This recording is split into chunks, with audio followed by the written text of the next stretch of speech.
It's time for Horseheads Baseball. I'm Hannah Martin, voice of the Casper Horseheads, and I'll be with you all season long, bringing you all the action from your hometown baseball team. It's the first proper homestand of the season for the Horseheads, who will play 3 games against the Souris Valley Saber Dogs out of Minot, North Dakota. Casper dropped the first game by a final score of 7-3, and then the second one last night, 12-9. The Saber Dogs come into this one with a record of 5-2, tied for the lead in the Lewis division with the Mining City Tommyknockers, while the Horseheads are looking to rebound after last night's loss, seeing them fall to 1-6 and finding themselves in last place in the division. I've got the starters for you. First, for the visiting Saber Dogs, batting leadoff, the left fielder, number 6, Caden Schwabe. Batting second, the third baseman, number 18, Bo Brewer. Batting third, the DH, number 7, Drew Miller. Batting cleanup, the center fielder, number 5, Chase Keaton. Batting fifth, the right fielder, number 17, Jordan Williams. Batting sixth, the first baseman, number 13, Jaden Schaefer. Batting seventh, the shortstop, number 3, Declan Buckle. Batting eighth, the second baseman, number 12, Jack Polson. And batting ninth, the catcher, number 21, Trenton Dukeshire. Looks like it's anthem time here at Mike Lansing Field, so don't go anywhere. We will be back with first pitch and the starters for the Horseheads. Don't miss a minute of Horseheads action this summer. Can't make it to the ballpark? We've made it easy for you to stay up to date with everything Casper Horseheads. All home games as well as select road games are streamed live on our YouTube channel and are also available to listen to on our Mixlr channel. Make sure you're also following the Horseheads social media accounts on Facebook, Twitter, and Instagram to catch everything you need to know about your hometown baseball team. Looking to stay connected with your hometown baseball team? Make sure you're subscribed to the Horseheads text messages. All you've got to do is text GO HEADS to 85100 to sign up for exclusive updates, giveaways, promos, and the latest news on all things Horseheads.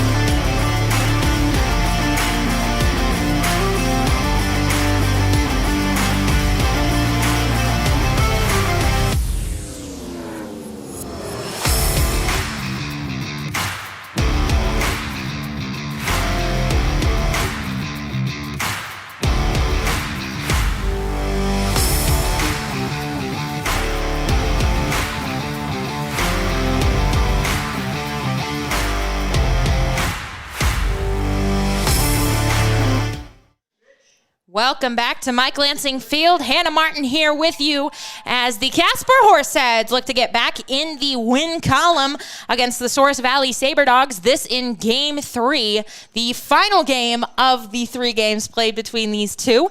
We got you the Saber Dogs lineup, and now for the Horseheads, it will be leading off the center fielder, number 2, Ricky Teal. Batting second, the shortstop, number 9, Ryan Callahan. Batting third, the second baseman, number 31, Christian Lopez. Batting cleanup, the DH, number 20, Jake Baker. Batting fifth, the first baseman, number 7, Joe Schmidt, who's back in the lineup after experiencing some back tightness the past couple of nights. Batting sixth, the third baseman, number 40, Landon Boyd. Batting seventh, the right fielder, number 21, Brooks Browning. Batting eighth, the left fielder, number 5, Luke Quick. Batting ninth, the catcher, number 8, Zion Springer. And pitching tonight is Jacob Reeker for the Horseheads. Let's talk pitching matchups here this evening. For the visiting Saber Dogs, it will be number 35, Matt Jackson. Jackson is out of Chicago, Illinois. He stands at 6'5", 205 pounds. He's a junior at Minot State University. Did not play this past season, so no stats to give you on the season for the Saber Dogs. He doesn't have a record. He doesn't have an ERA. He's appeared in 1 game. He got a save. He pitched in 1 inning. He gave up 2 walks. He struck out 2, and he allowed 1 hit. And that was against Casper last night. So they are familiar with this pitcher. For the Horseheads, as I said, Jacob Rieker, the right-hander out of Parker, Colorado, stands at 6 foot, 180 pounds. He's a sophomore at Benedictine Mesa. He's a transfer from Dawson Community College. In his season there, he pitched in 12 games, started 10, had a record of 3-1 with a 4.62 ERA. He appeared in 48 2/3 innings. He struck out 38. For the Horseheads on the season, he's 1-0 with an ERA of 9.81. He's appeared in 3 games, pitched 7 1/3 innings. He struck out 8, walked 3, but allowed 7 hits. His last outing, no decision in an inning of work, didn't allow a run, a hit, a walk, or a strikeout, and he faced 3 batters. We are just about ready to get going here. Another beautiful night in Casper. It's a warm one. It's been about 88 degrees all day. 86 at first pitch here. We are just about to dig in. Casper once again in the bright orange tops with the white pants. And the Saber Dogs are in the baby blue unis, blue tops and blue bottoms this evening. Red numbers for them. The Horseheads have navy numbers on the back of their jerseys. And we are just about to get started here. It is warm in the booth tonight, I'll tell you that. As Rieker gets ready to deliver his first offering home, and it is a strike upstairs for strike 1. Facing off against the leadoff man tonight, it is Caden Schwabe for Souris Valley. Out of Thompson, North Dakota, 5'9", 175 pounds. He's been the leadoff man in all 3 games of this series, as he will look at a ball outside. Can will even up at 1-1. Schwabe, a transfer from Des Moines Area Community College. His older brother, Kalen, is a junior for NDSU. So the brothers will play together next season for the Jackrabbits, I believe. I think that's North Dakota State, is that one. We'll go upstairs for a ball. Oh, the Bugs are in the booth early. You love to see it. Alongside me is Chris. Oh, it's in my face now. Chris, our 14-year-old cameraman, so be kind. As the 2-1 offering, it's on its way. This one swung on, but head out to center field, and Ricky Teal there is waiting for it as he puts away the first out of the inning.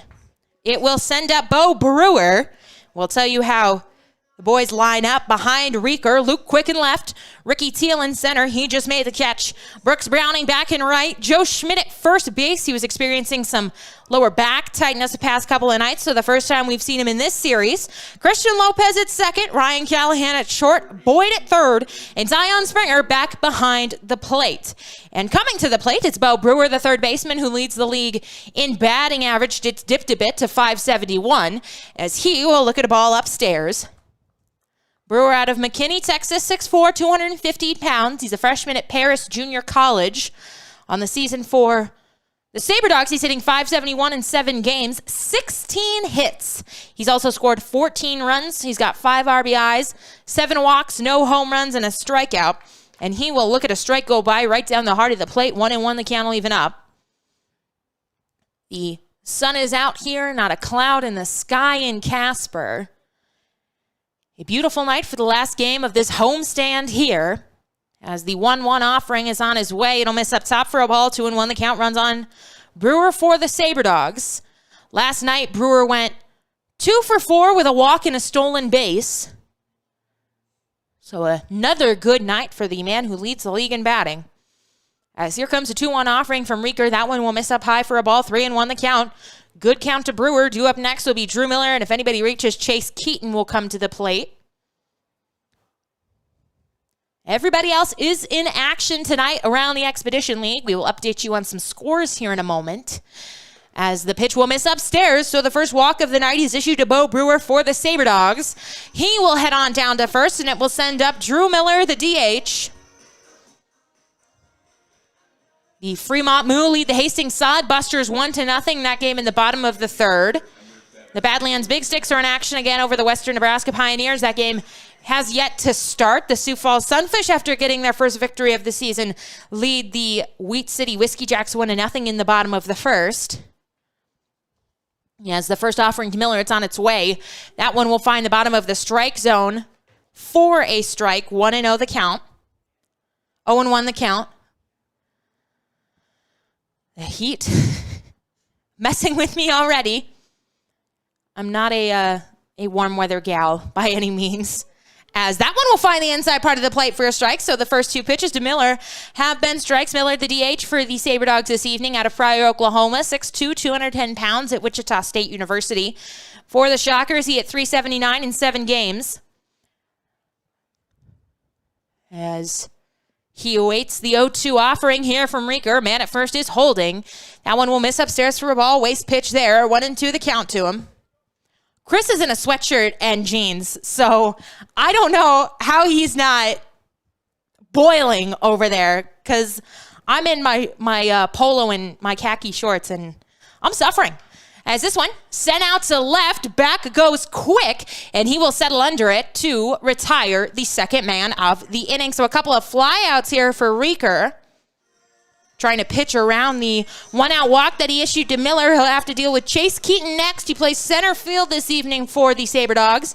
Out of Valley Mills, Texas, 6'3", 195 pounds. He attends Murray State College.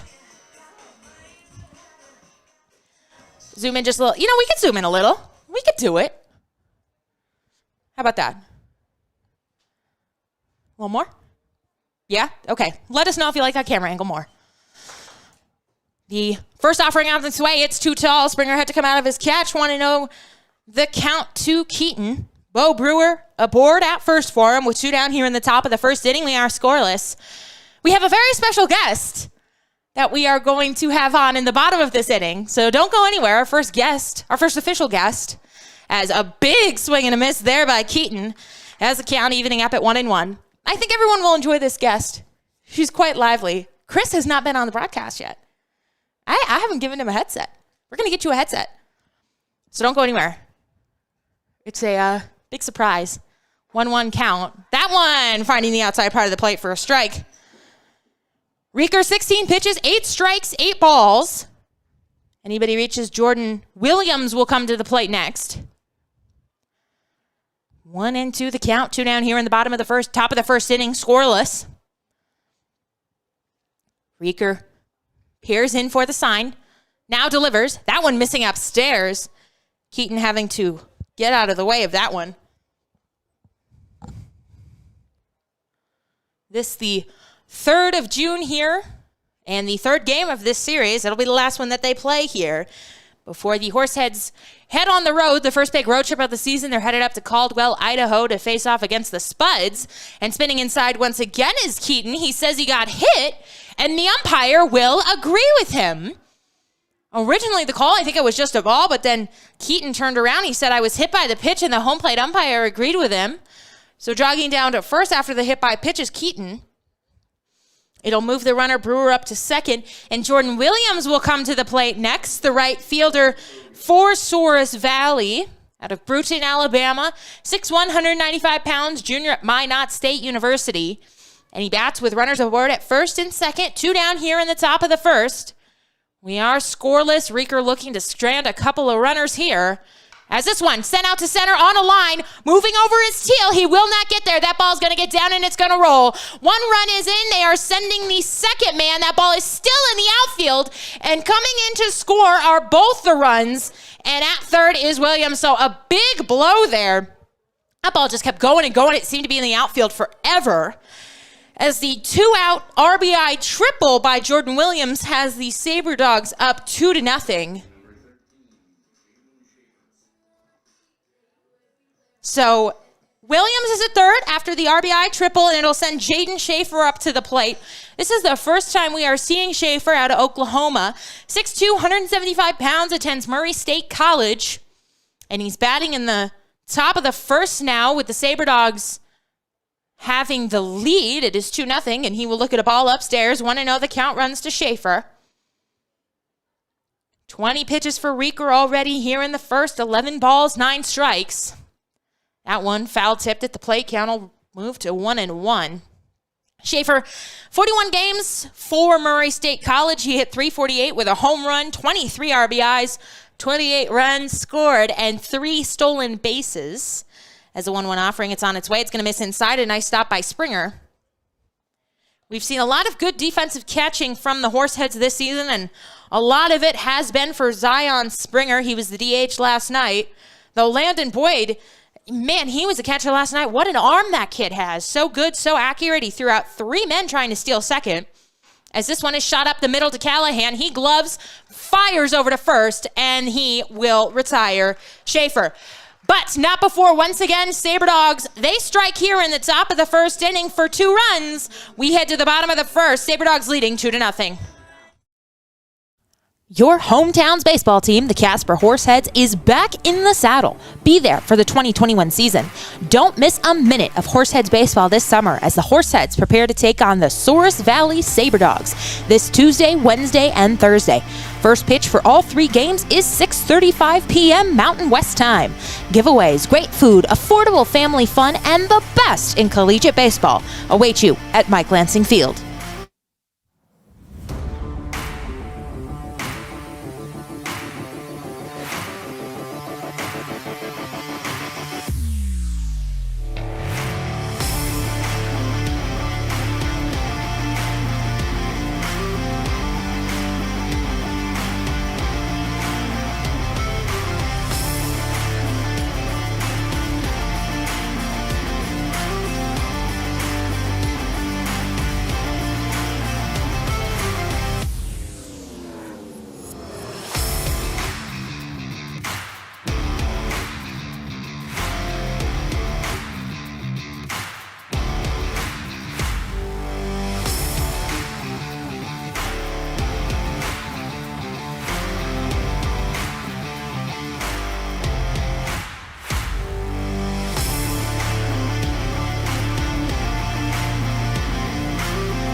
Welcome back to the broadcast. Hannah Martin here with you in the bottom of the first inning. The Saber Dogs lead this one 2-0. It'll be the 1-2-3 men due up for the Horseheads. Facing off against the starter, Matt Jackson out of Chicago, Illinois, stands at 6'5", 205 pounds. He's a junior at Minot State University. Did not play last season for the college. However, we just saw him last night. He was good. He, in 1 inning of work, struck out 2, walked 2, and allowed 1 hit, but he pitched around that. So he will face off here against the leadoff man, Ricky Teal, for the Horseheads. Here comes the first offering. This one swung on, chopped out to the second baseman, Paulson. He slings over to first to retire Teal on just 1 pitch. Let you know how the defense lines up behind Jackson. It's Caden Schwabe in left, Chase Keaton in center, Jordan Williams in right, Bo Brewer at third, Declan Buckle at short, Jack Paulson at second, Jaden Schaefer at first, and behind the plate, it is Trent Dukeshire. Now Jackson will have to face off against Ryan Callahan, the shortstop for the Horseheads this evening, as he will take a strike down the heart of the plate. And it is my pleasure to welcome a very special guest to the broadcast, our first guest of the season, as Jackson gets ready to deal home. That one will find the outside part of the plate for a strike. Count moves to 0-2. Our very special guest is Abby, Abby, how old are you? 5. Abby is 5. And who's your mom and dad? Mommy is like 40. Okay, no, not that. Oh, your mom's going to get mad at me now, as that one will miss outside for a ball. Her parents run the team. They are the co-GMs, and Abby's grandparents own the team. They are the co-owners, and she is always at the ballpark with Chris, our 14-year-old cameraman this evening, as that one will miss upstairs for a ball. Count will run to 2-2. And her younger sister Ava, who is 3, right? Yeah. So I thought we would get her on the broadcast, and she was so happy to oblige, and she was like, I love baseball. You love baseball, right? No, Abby. Oh, my goodness. Oh, Chris is shaking his head as here comes the 2-2 offering. That one will miss outside for a ball, so the count is run full on Callahan. Callahan batting here in his familiar 2 spot. batting $136 on the season for the Horseheads in 7 games. 3 hits, 3 RBIs, 9 walks, no home runs. Last night he was 1 for 2 with 3 walks and 3 runs scored. This one shot out to the shortstop Buckle. He will glove and fire low, dug out by the first baseman Schaefer. And together they will retire Callahan on the 6-3 ground out. Well, you spend a lot of time at the ballpark. Yeah. I always see you hanging around. You and Ava have the matching tank tops on today, the bright horsehead orange. Yeah. Yeah. Do you like orange? No. No? Oh my gosh. Okay, well you gotta let me know what you do like as we will welcome Christian Lopez to the plate, the second baseman for the Horseheads, batting with 2 down here in the bottom of the first, 2-0. The Saber Dogs lead the Horseheads early. Do you like any sports? Yeah. Yeah, what sports do you like? The blue. The blue.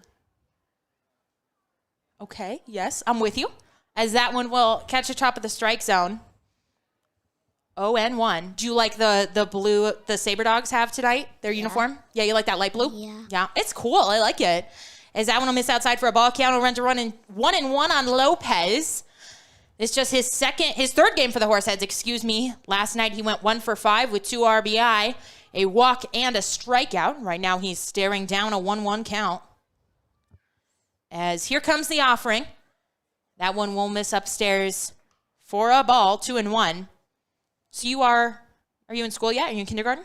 Almost. Almost. Are you going to be in kindergarten in the fall? Yeah. Yeah? Are you excited? Yeah. That's big girl moves. That's going to be so fun. You're going to meet so many new friends. I remember kindergarten. Not really. As the 2-1 offering is sent out to center, and that ball is going to get into center for a base hit. So the 2-out knock comes off the bat of Christian Lopez for the first hit for the Horseheads. And it will send up Jake Baker, the DH, in this one, batting in the cleanup hole. He bats with a man aboard at first. 2 down here in the bottom of the first inning. Baker hitting .364, the leading man for the Horseheads this season thus far in 7 games.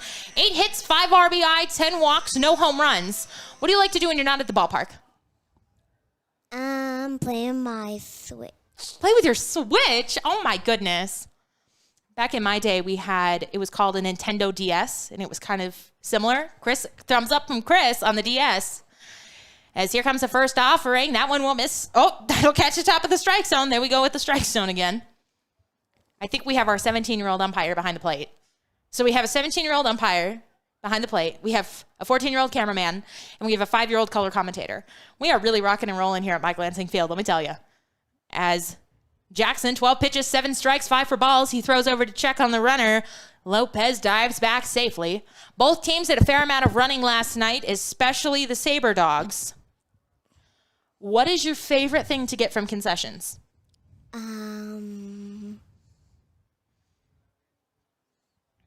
Water. Water? Oh my gosh. The throw goes over to check on first again. You're not a candy gal?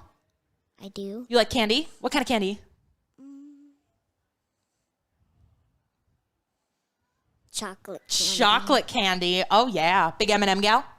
Yeah. Yeah. That's where it's at. Because they don't melt. Because they have the hard coating on the outside. As the offering is made home, that one will miss downstairs for a ball. Count goes to 1-1 on Baker. 2 down here in the bottom of the first. Saber Dogs leading 2-0. Lopez is aboard at first. Have you done any of the horse races yet on the field? Yeah. Yeah? How did that go? Good. It went good. Yeah? You have a good time? Fun. It was fun? Yeah, that's what we like to hear. This one shot out to right. Right fielder loses it. He dives. He cannot make the play. That's Williams out there. He scrambles for the ball. They will hold up Lopez at third. So we'll see how they score that. It looked for a moment that Williams had a beat on it, but then he kind of lost it in the sun. He stutter stepped. And we'll see if they score that. A hit or an error here. Your first baseman, number 9. What do you think, hit or error? What? Yep, exactly. That's how I feel most of the time on hit or errors. They will give him a hit here as that one is in play for a double to right. Yeah, we're getting excited. We got some runners on here. 2 runners in scoring position now for Joe Schmidt. Schmidt back in the lineup after a couple of games. He was out with some back tightness, but he is back in there this evening as he will look at a strike down the heart of the plate.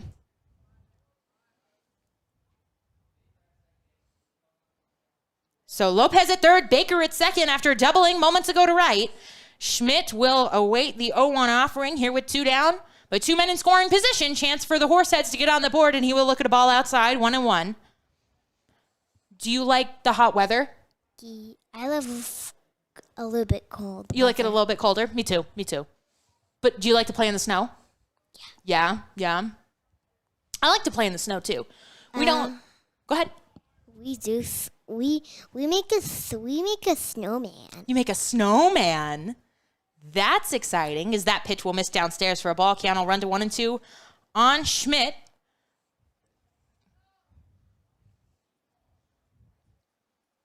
Lopez at third, Baker at second. Schmidt looking to pick up the RBI. He's got 4 of them on the season thus far. He calls time. He's hitting 204 games. He's got 3 hits, 4 RBI, and 3 strikeouts. His last game, he was 0 for 3 with a strikeout. That second game of the Tommy Knockers doubleheader. As here comes a 1-2 offering. That one missing inside, almost hit him. 2-2, now the count runs. Do you know all the interns? Yeah. Who's your favorite intern?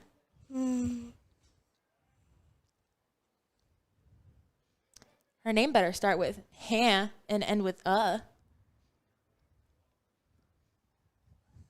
She's got to think about it. This doesn't bode well for me.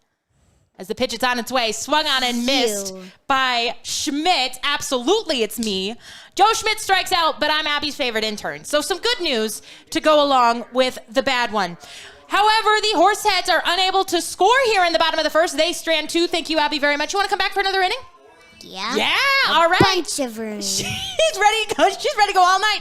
All right, we head to the top of the second. Saber Dogs leading 2-0. Your hometown's baseball team, the Casper Horseheads, is back in the saddle. Be there for the 2021 season. Don't miss a minute of Horseheads baseball this summer as the Horseheads prepare to take on the Souris Valley Saber Dogs this Tuesday, Wednesday, and Thursday. First pitch for all 3 games is 6:35 p.m. Mountain West time. Giveaways, great food, affordable family fun, and the best in collegiate baseball await you at Mike Lansing Field.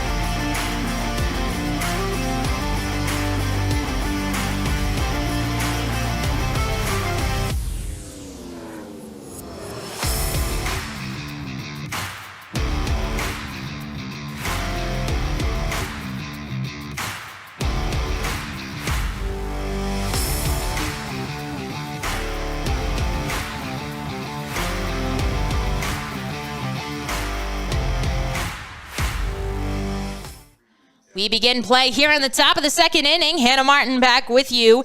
The Souris Valley Saber Dogs leading 2-0 over the Casper Horseheads. It'll be the bottom of the lineup, 7, 8, 9 due up here for the Saber Dogs as Jacob Rieker is out for his second inning of work. And he will deal a strike home. 0-1 the count now to Buckle. We had a fan on the broadcast ask, who is the strikeout guy? So it is Thursday, and ladies' night here at the ballpark, as that one will miss outside for a ball. 1-1 the count runs. So it is 2 for 1 on all adult beverages, and so there is no strikeout guy, no free beer, no half-off beer, because it's already half off. So it's kind of like everybody's a strikeout guy. It depends on how you look at it. As this one sent down the line into right field, Brooks Browning moving over on it, and he will make the catch for out number 1. So a quick out here, good start to the top of the second for Rieker, who is at 26 pitches, 13 for strikes, 13 for balls. And it will send up Jack Paulson, the second baseman, to bat. He is the second man to bat here. He bats with a man down in the top of the second. Our color commentator, Abby, is back on for another inning of work. And then after this, she's going to go get a hot dog. And a burger. And a hamburger. Man, you are really hungry, miss. As that one will miss outside for a ball. 1-0, the count runs to Paulson. As here comes the next offering. This one swung on, sent out to center, and that ball is going to drop down in front of rookie Teal for another base knock. So the Saber Dogs have 2 hits on the evening, and it will send up Trent Dukeshire, who is catching tonight, batting ninth in this Saber Dogs lineup. He comes up with a man aboard at first, 1 down here in the top of the second. What do you like on your hot dog? I want mustard and mayonnaise and ketchup. Ooh, I don't like mayonnaise. I like ketchup and mustard and pickle relish on mine. I love pickle rashes. Me too. Yeah. It's good. I love pickles. Are you a pickle gal? Yeah. Yeah. It's yummy. It is yummy. You're so right. Paulson takes his lead at first, dancing around out there, but he doesn't go anywhere as Dirkshire will take a strike down at the bottom of the zone. 0-1, the count runs on Dukeshire. He is out of Kindred, North Dakota, a freshman at Bismarck State. In 30 games there, he hit .360 for him. As the throw goes over to check on the runner, Paulson at first. He also had 18 runs scored, 31 hits, 8 doubles, 2 home runs, 21 RBIs, 8 walks, and 11 Ks, so some power to go along with that high batting average. He is hitting .200 on the season for the Saber Dogs as he will look at an off-speed pitch on the inside corner for a ball. Count will even up at 1-1. .200 on the season for Souris Valley. He's only appeared in 1 game, though. He had 1 hit. It was an RBI, and he struck out. Do you like any professional baseball teams? Yeah. Who's your favorite professional team?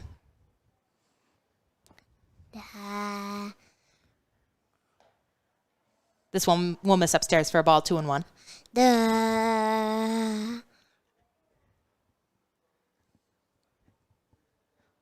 Yes? We've lost it. I'm a big Red Sox fan. So we'll say Abby's a big Red Sox fan too.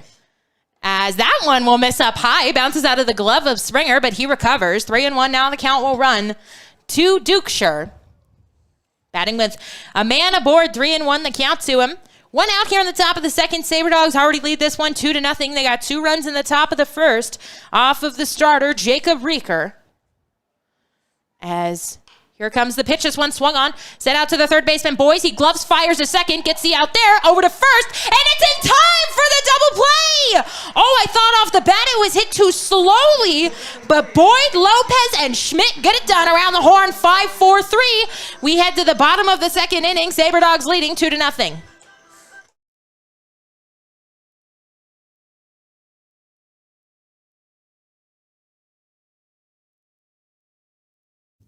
Don't miss a minute of Horseheads action this summer. Can't make it to the ballpark? We've made it easy for you to stay up to date with everything Casper Horseheads. All home games as well as select road games are streamed live on our YouTube channel and are also available to listen to on our Mixlr channel. Make sure you're also following the Horseheads social media accounts on Facebook, Twitter, and Instagram to catch everything you need to know about your hometown baseball team.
We are back to action here in the bottom of the second inning. The Saber Dogs leading 2-0 as Jackson is out for another inning here. Bottom of the second. He was good in the first 19 pitches, 11 strikes, 8 for balls, as Landon Boyd will swing and miss at a pitch. And 0-1 the count will run. Our color commentator, Abby, is taking a break. She got her hot dog. Chris ran down and got her one, but just got mustard, no ketchup, so she's upset. As here comes the pitch. It'll miss upstairs for a ball, 1-1. But he's helping her with it, so we'll see if we can get her on later in the game. She might have to go home and go to bed, as 5-year-olds do. Okay. Has swung on and missed is the next offering. 1-2 the count now to Boyd, who is at third for the Horseheads. He was the backstop last night with the he's got some bleach blonde hair. I mean, like, bleached. But you know what? He's rocking it, so good for him. 1-2 offering is swung on and missed by Boyd, so he will strike out swinging for the first out of the bottom of the second, and it will send Brooks Browning up to the plate. Browning, the right fielder here for the Horseheads.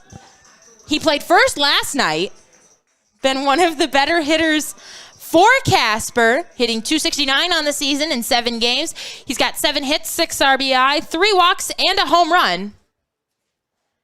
As here comes the pitch. This one is swung on, popped up on the infield. It'll be the second baseman, and now the first baseman, Schaefer, and he will miss the ball. And, they're going to call Brooks out on interference, though. And they do not like the call here. They're going to say he interfered with the first baseman's ability to make the catch.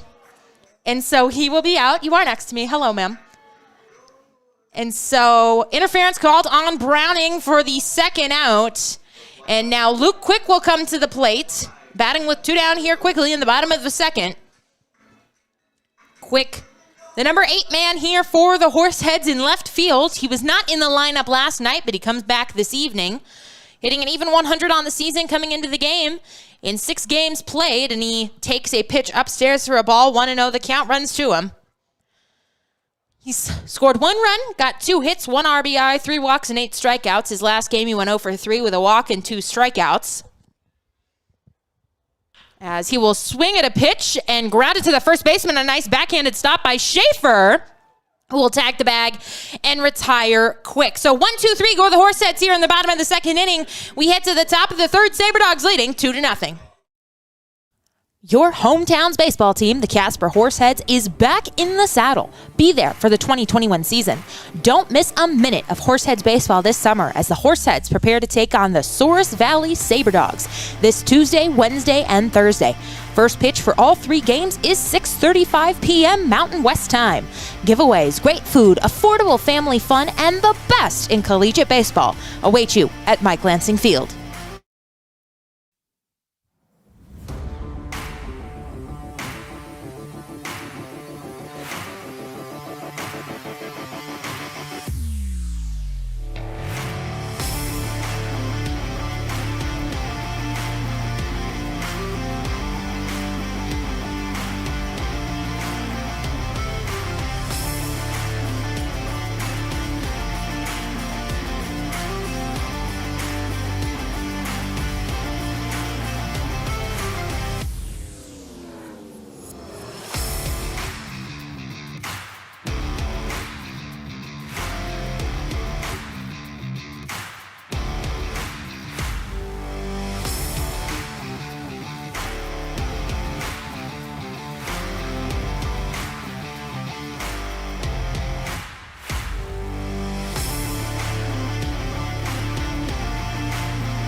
Hannah Martin back with you here live from Mike Lansing Field. It is the top of the third inning. The Saber Dogs lead 2-0. The lineup will turn over for the first time for Souris Valley here. Caden Schwabe, Bo Brewer, and Drew Miller do. They just announced over the PA that Reese Witherspoon is here. but that has to be a joke. And also, Chris didn't know who Reese Witherspoon was. So he had to Google her. I feel so old right now. Oh, my gosh. As Caden Schwabe will come to the plate. He is 0 for 1 with a flyout in this one so far. He shows bunt, gets it down, but it goes foul. 0-1 the count to Schwabe. Our color commentator, Abby, is still on a hot dog break. She has already announced that she wants a hamburger. Hamburger or cheeseburger? Cheeseburger, of course. Everything better with cheese. Why would you go for a hamburger when you can have a cheeseburger? Exactly. There's a fly on my water. Ugh. The bugs are up here, ma'am. The 0-1 count is a curveball. That'll miss up high for a ball, 1-1. Schwabe out of Thompson, North Dakota, hitting .387 on the season in 7 games. 12 hits, 15 runs scored, 4 RBI, 8 walks, 6 strikeout, and 10 stolen bases. As this one is sprayed foul down the left field line. 1-2 the count now runs to Schwabe. 2 runs, 2 hits, no errors, 1 man left on for Souris Valley. No runs, 2 hits, no errors, and 2 men left on for Casper. They had a problem last night with leaving runners on. They had plenty of opportunities throughout that game that they eventually dropped 12-9, but just were unable to get runners in, it seemed like, even though they scored 9 runs. As this one is also fouled on the left field line. Count will hold at 1-2. We hope you enjoyed if you're not following us on Twitter or TikTok or Instagram or Facebook, you definitely should be. The interns, as well as our co-GMs, we posted a TikTok with some score predictions, so we will have to see who is closest. At the end of this one, the 1-2 offering is fouled back at the screen. Count will hold at 1-2. Schwabe last night went 2 for 4 with an RBI, a walk, and a strikeout. As we will get you some score updates from around the league. The Whiskey Jacks have come back to tie the Sunfish 1-1 in the top of the 5th. The Fremont Moo lead the Hastings Sodbusters by a score of 3-1, as that one is fouled once again. So being pesky here is Schwabe, 1-2 the count to him. The Fremont Hastings game is in the bottom. That game scoreless in the top of the 3rd. As Schwabe will dig in here, the 1-2 offering on its way. That one missing outside for a ball. 2-2, the count will run to Schwabe. Through 2+ innings of work, Rieker 40 pitches, 21 strikes, 19 balls. Looking for the first out here in the top of the 3rd. Here comes the pitch. That one will miss inside for a ball. Count will hold full. The Canyon County Spuds and the Mining City Tommyknockers just underway here in the top of the 1st inning. That game scoreless. And then us, of course. So the Pierre Trappers and the Spearfish Sasquatch are not playing this evening. Once again, another foul ball back to the screen.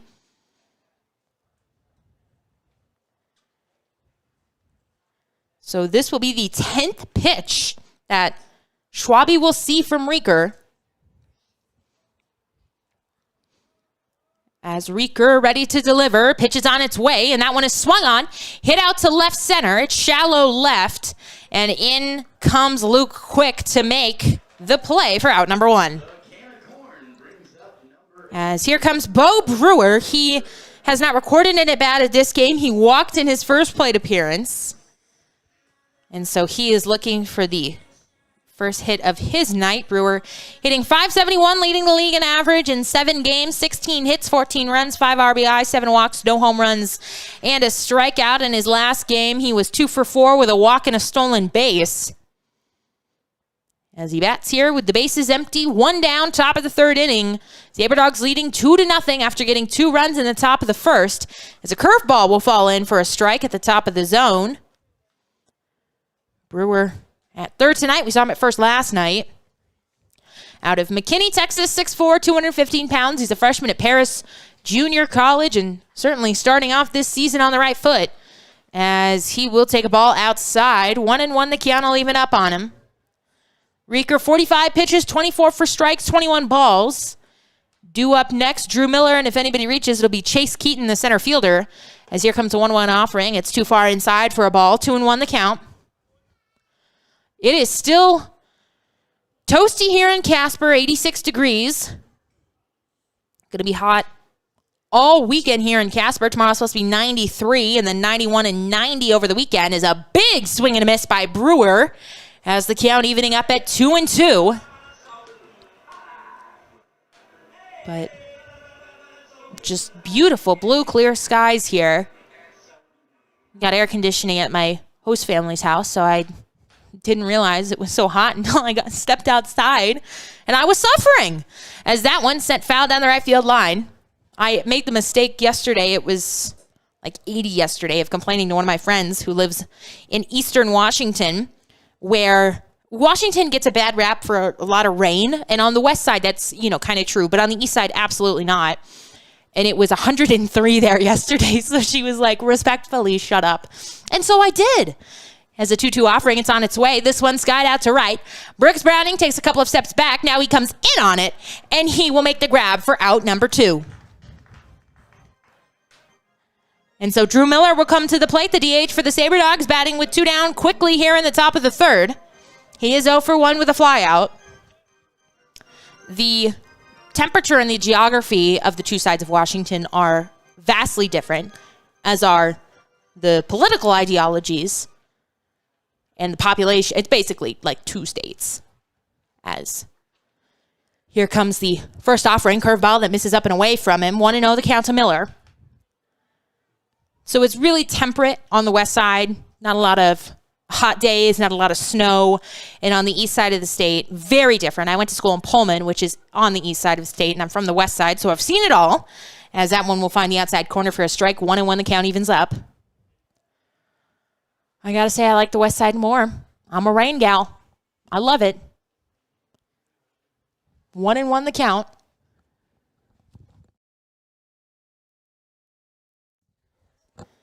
As that one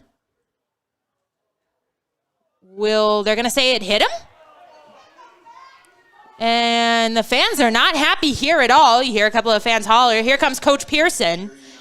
He is not happy. No one seems to be very happy with this call. We'll have to go to the replay. We don't have replay.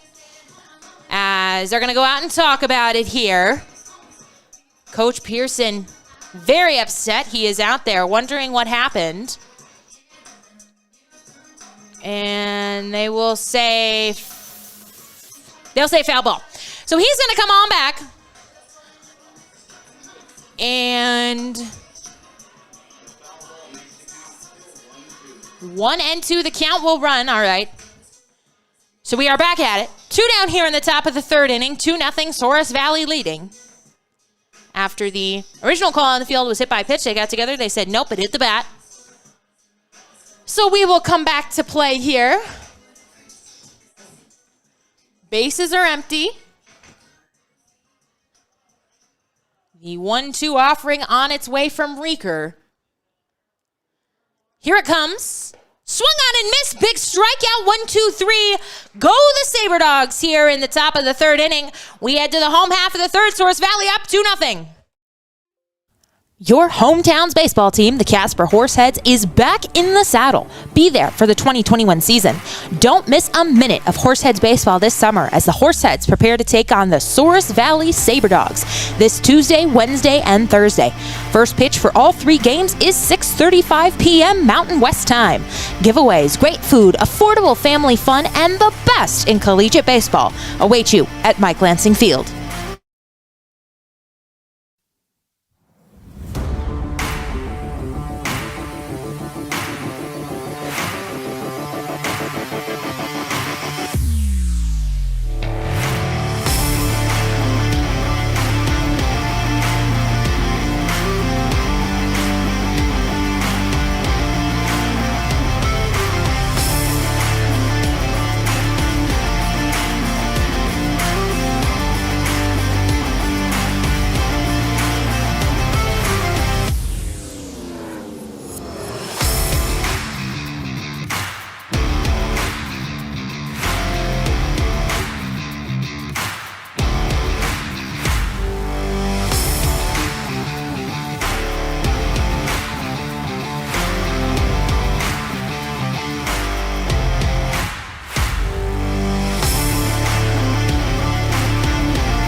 Welcome back to action. It's the bottom of the third inning. The Horseheads trailing 2-0.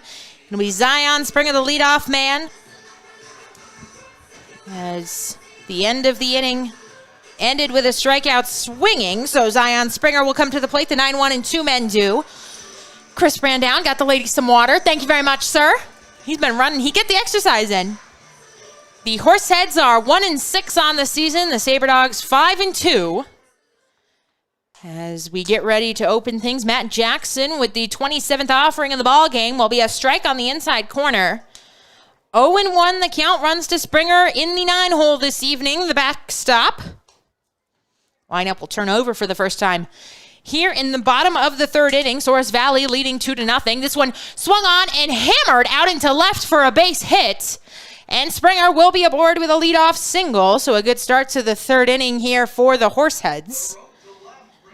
And Ricky Teal will come to the plate. The leadoff man is 0-for-1 with a ground out to second so far. This is Teal's third game of the season out of Irvine, California.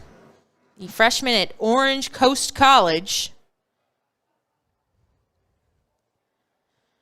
13 games played for Orange Coast. He hit .528 with 8 RBIs, 13 runs scored, and 2 stolen bases. As the first offering will not be made, throw goes over to first to check on the runner. And Springer dives back safely. Do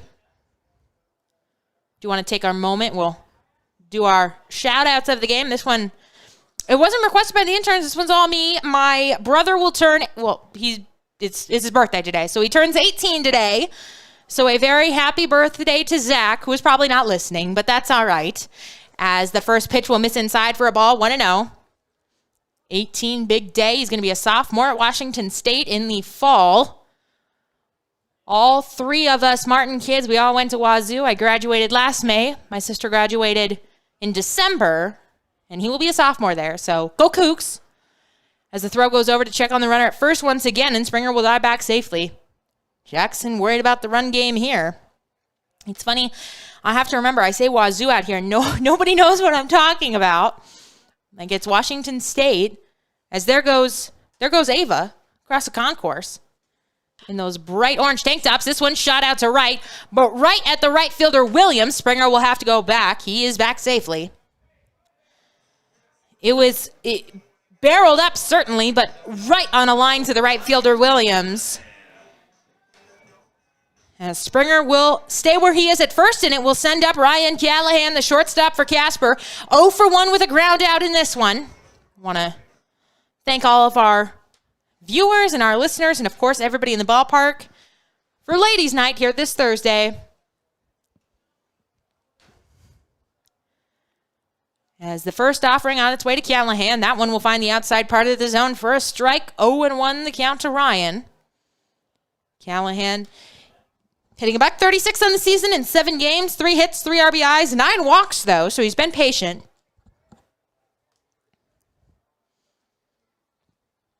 As the throw once again over to check on Springer, so they are certainly worried about him. Shadows are creeping their way onto the field now. As Derek has also made his way out onto the concourse, our mascot for the Horseheads, works so hard. He's always out and about. As the 0-1 offering will be made, Springer holding, and that will catch the top of the zone for a ball. 1-1 the count now to Callahan. 2 runs, 2 hits, no errors, 1 man left on for the Saber Dogs. No runs, 3 hits, no errors, and 2 men left on for the Horseheads. They trail 2-0. As here comes the pitch. That one on the outside corner for a strike. Count will go to 1-2 on him. That one almost in an identical spot as that first strike was. We had a singing contest already here. I'm interested to see what else marketing has cooked up for us. Throw goes over again to check on Springer, who is back safely. Chris keeps jumping up. These bugs are getting to him. Not a big bug guy. It's a bee? Sorry. As here comes the 1-2 offering. 1 out here in the bottom of the third inning. It's on its way. This one check swing, foul back to the screen. Count holds at 1-2. The Horseheads trying to get back into the win column. They have dropped 6 straight.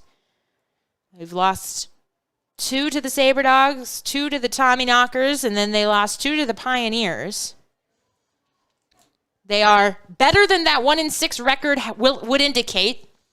They have been scoring runs as that one is foul off the top of the post here and then bounces off wildly.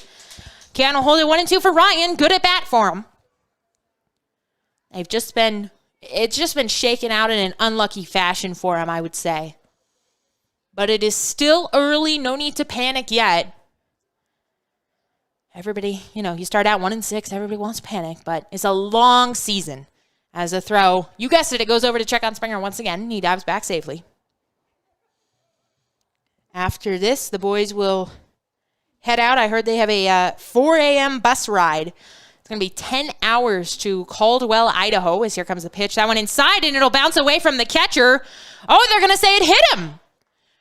So the pitch hits Callahan, probably on that front foot there, if I would hazard a guess. And so now it will be Christian Lopez coming to the plate, who is 1 for 1 with a base hit in this one. Batting in the bottom of the third, 1 down. Souris Valley leading the Horseheads 2-0. Thought the door was open, but it just Abby's purse.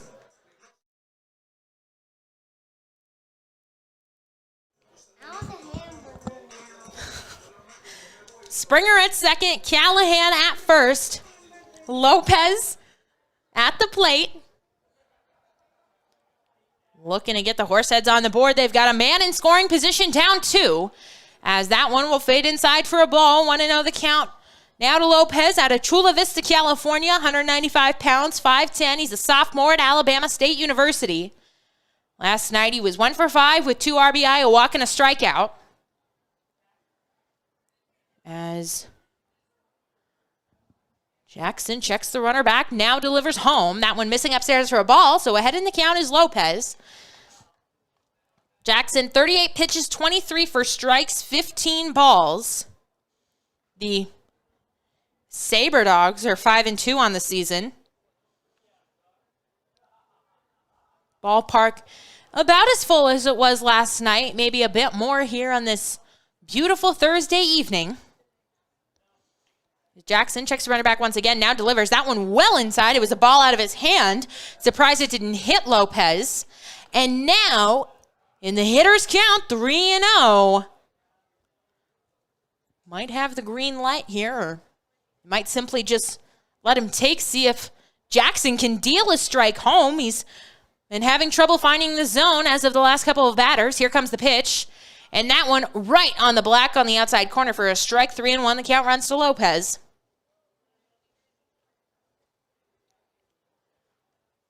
2-0. Souris Valley leading. After this, as I said, to Caldwell, Idaho for 3 games against the Canyon County Spuds. This one swung on but fouled down the right field line. So Jackson has battled back here. Count runs full on Lopez. Man on deck is Jake Baker, the best hitter for the Horseheads, batting in the cleanup spot tonight. Shadows are now encroaching on home plate. Center plate, oh my goodness. Full count to Lopez. Here comes the pitch. This one, strike 3 called. Lopez thought he had ball 4. He does not like the call at all. Must have caught the bottom of the zone there. So a strikeout looking. Big second out for Jackson and the Saber Dogs. He will have Jake Baker at the plate, though. So he's not out of the woods yet. Baker doubled in his first plate appearance. Batting with 2 down in the bottom of the third. Runners at second and first. Horseheads down 2-0 early. The Saber Dogs coming out of the gate. They scored 2 runs in the top of the first off of the starter, Jake Reeker. Since then, Reeker has settled down, hasn't allowed another run to come across. And the Horseheads looking to do damage against Jackson. As here comes the pitch. Swung on, sent out to left, moving over is Schwabe. That one is going to be foul. A great diving attempt out there. Make sure he's okay. He is slow to stand.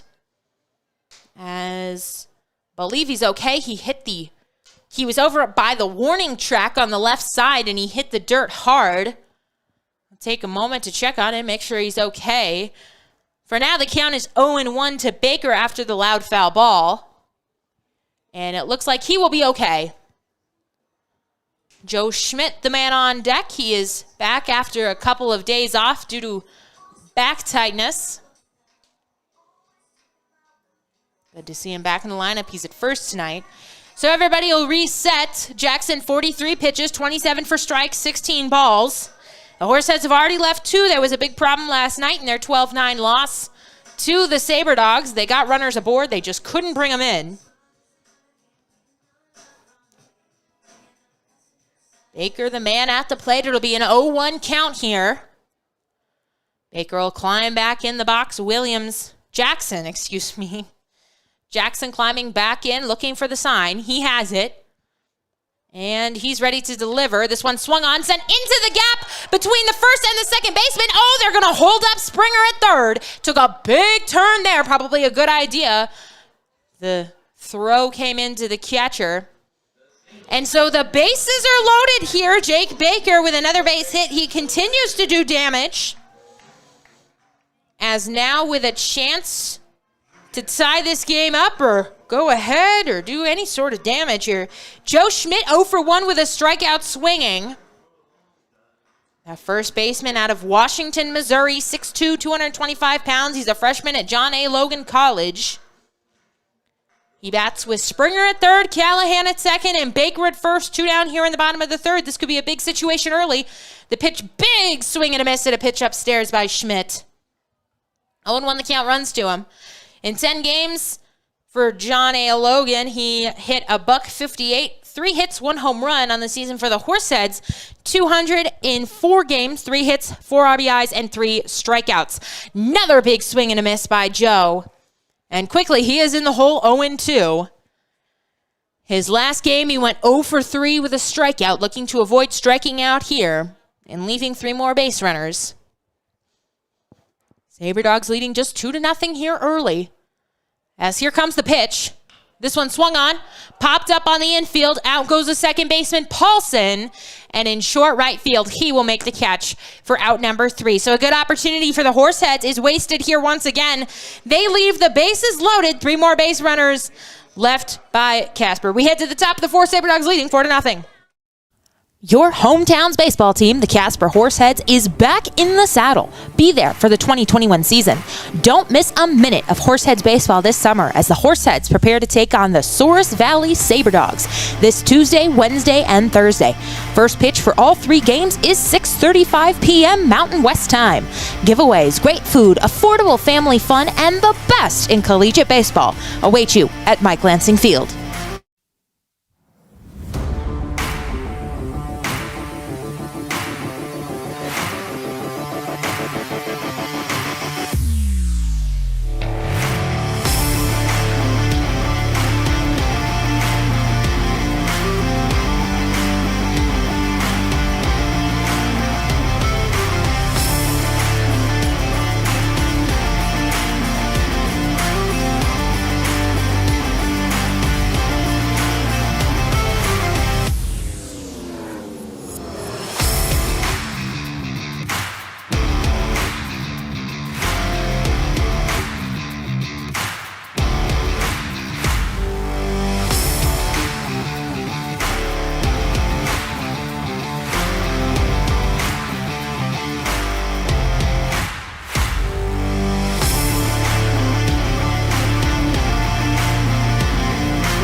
Hannah Martin back here with you live at Mike Lansing Field. The Souris Valley Saber Dogs leading the Casper Horseheads 2-0. Digging in for Souris Valley, it will be Chase Keaton.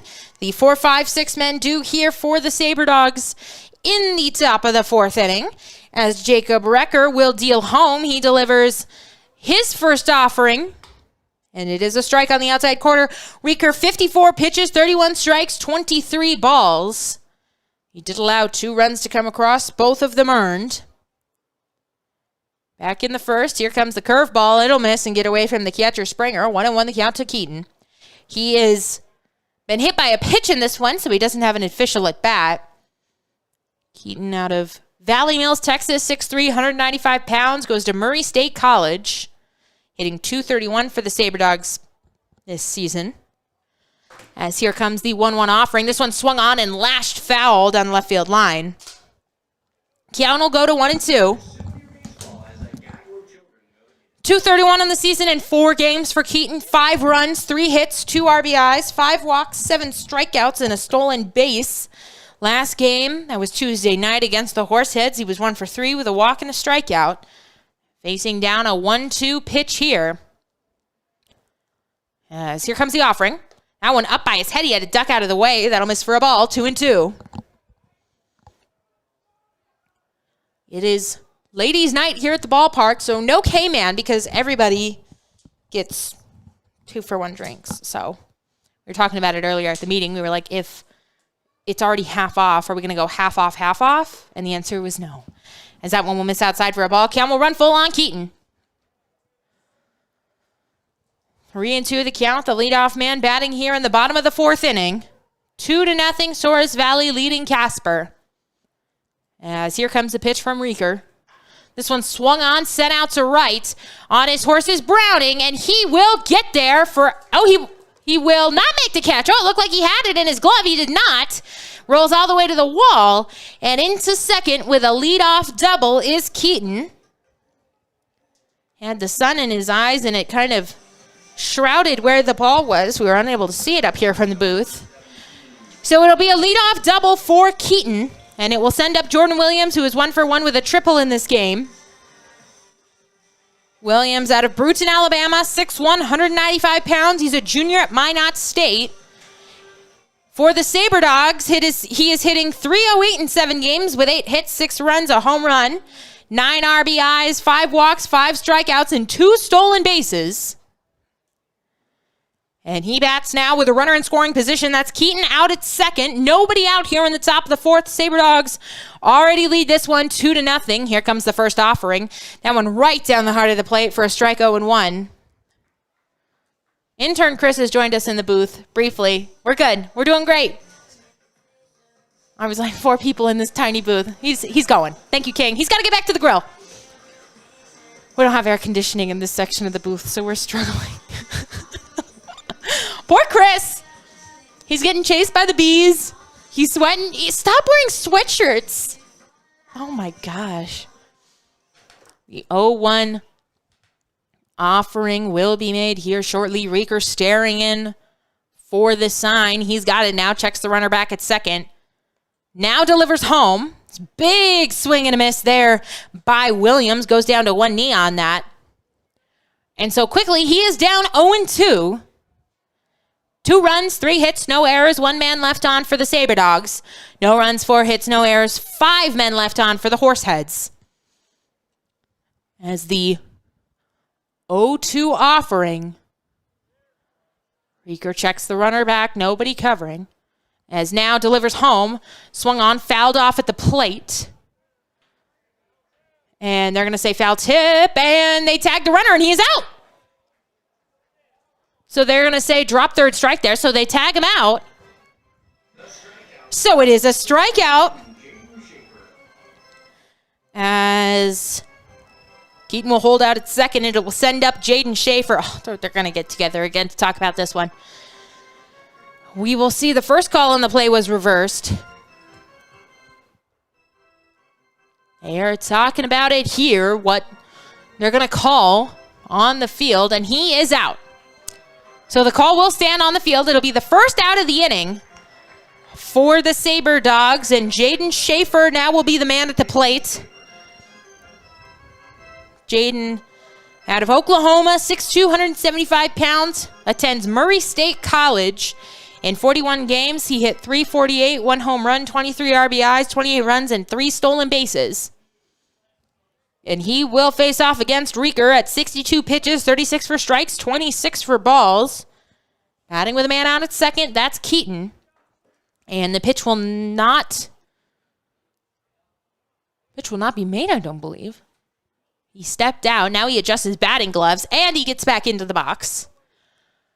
As we await the first offering at this at bat, Declan Buckle, the man on deck. This one swung on and lashed foul down the left field line. Count will go to 0-1. One down here in the fourth. Souris Valley leading 2-0 over the Casper Horseheads. Souris Valley 5-2 atop the Lewis division. They are tied with the Mining City Tommyknockers for the lead in the division. The Horseheads on the opposite end of the spectrum. They are 1-6 at the very bottom, but still early in the season. Throw will go to second. Nobody's covering, so the throw will not go to second. Thankfully, he did not throw that one. Ball would have gone into center field if he had. We want to welcome you all to the broadcast. Thank you if you've been listening. As this one, shot out to Callahan. Runner is holding. Ball bobbled a bit, but now he recovers, and he throws over to first to complete the 6-3 ground out. So the runner is still at second base after the leadoff double. And Declan Buckle will come to the plate now. He's 0-for-1 with a fly out in this game. Buckle, the shortstop out of Corner Brook, Newfoundland, 5'11", 175 pounds, junior at Minot State University. Minot, North Dakota, where the Saber Dogs are out of. As you check the runner back, now delivers home. This one shot out to Callahan. He gloves, throws, and fires across the diamond to retire the side. So back-to-back 6-3 putouts has the Saber Dogs down here in the fourth. They do not score. 2-0 heading to the home half of the fourth. Don't miss a minute of Horseheads action this summer. Can't make it to the ballpark? We've made it easy for you to stay up to date with everything Casper Horseheads. All home games as well as select road games are streamed live on our YouTube channel and are also available to listen to on our Mixlr channel. Make sure you're also following the Horseheads social media accounts on Facebook, Twitter, and Instagram to catch everything you need to know about your hometown baseball team.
Welcome back to action. Landon Boyd, Brooks Browning, and Luke Quick due up here for the Horseheads in the home half of the fourth inning. It will be Matt Jackson out for his fourth inning of work, and he will deal a strike home to the leadoff man, Landon Boyd. 0-1 the count runs to Landon, who is 0-for-1 in this game with a strikeout swinging. Catcher last night is at third base this evening. As here comes the pitch. Wow, it was a ball out of his hand, well out of the strike zone. 1-1 the count. Chris, ever the diligent brother, went out to get Abby a hamburger and also one for himself. So he is back in the booth. And that one will catch a bottom of the zone for a strike. So the count will go to 1-2 on Boyd. He's going to have to battle here. Did you get her condiments? Oh, she's not going to eat it now. She's upset. You ruined her night, Chris. As the 1-2 offering, it's on its way. This one is swung on. Sent out to center field. Back is Keaton. He settles under it. And now he makes the catch for out number 1 of the inning. So Brooks Browning will come to the plate looking for his first hit of the night. He was called out on offensive interference. I always forget if it's interference or obstruction. I think it's interference when the offense does it, and it's obstruction when the defense does it, is what I believe. So Brooks will come to the plate. 0-for-1, as we said, the hometown kid in right field this evening. He awaits the first offering from Jackson. Jackson at 51 pitches. 34 for strikes, 17 balls. He steps out now. He gestures like, I don't know, to his catcher. Now he'll walk around the back of the mound. He's looking a little bit upset. Brooks will step out now. Trying to get on the same page with his catcher, Dukeshire. If you look at the way Dukeshire's last name is spelled, never in a million years would you guess that is how it's pronounced. As that one right down the heart of the plate for a strike. Duchscherer, and it's Dukeshire. It seems like there should be another, like Dukeshire, but there's not. As that one called a strike. Crowd didn't like it. 0-2 now the count. Brooks quickly in the hole. 1 down here. Base is empty. Bottom of the 4th. Saber Dogs leading 2-0. Here comes the 0-2 offering from Jackson. That one. Oh, no! Oh, that was terrible. That was a ball all the way inside, and it was called strike 3. Terrible. Sorry. Oh, bad call. So a strikeout looking will have Brooks down, and Luke Quick. I try to be lenient to the umpire. He's 17, I get it, but oof. Bad call. Left fielder Luke Quick will come to the plate. 0-1 with a ground out. That one at the top of the zone for a strike. 0-1 the count now to Quick. It's okay. I'm not here to be impartial. We'll get you some scores from around the league as the 0-1 pitch. It's on its way. That one will fade inside for a ball. I have no idea where the strike zone is. We got to get an automated strike zone here so I know what's going on. As the 1-1 pitch, it's on its way. This one swung on and fouled back. 1-2 the count. Too Quick, who bats with 2 down here in the bottom of the 4th inning. Source Valley up 2-0. Fremont Moo lead the Hastings Sodbusters 6-2. That game in the top of the 8th. It's almost over. They must have started early. No way they started that game the same time as us. As here comes a pitch. Big swing and a miss by Quick. Drop 3rd strike, so they will have to throw down to first to complete the out, and they do. 1-2-3 go the Horseheads in their half of the 4th. We head to the top of the 5th. Saber Dogs up 2-0. Don't miss a minute of Horseheads action this summer. Can't make it to the ballpark? We've made it easy for you to stay up to date with everything Casper Horseheads. All home games as well as select road games are streamed live on our YouTube channel and are also available to listen to on our Mixlr channel. Make sure you're also following the Horseheads social media accounts on Facebook, Twitter, and Instagram to catch everything you need to know about your hometown baseball team.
Welcome back to Mike Lansing Field. Hannah Martin alongside you.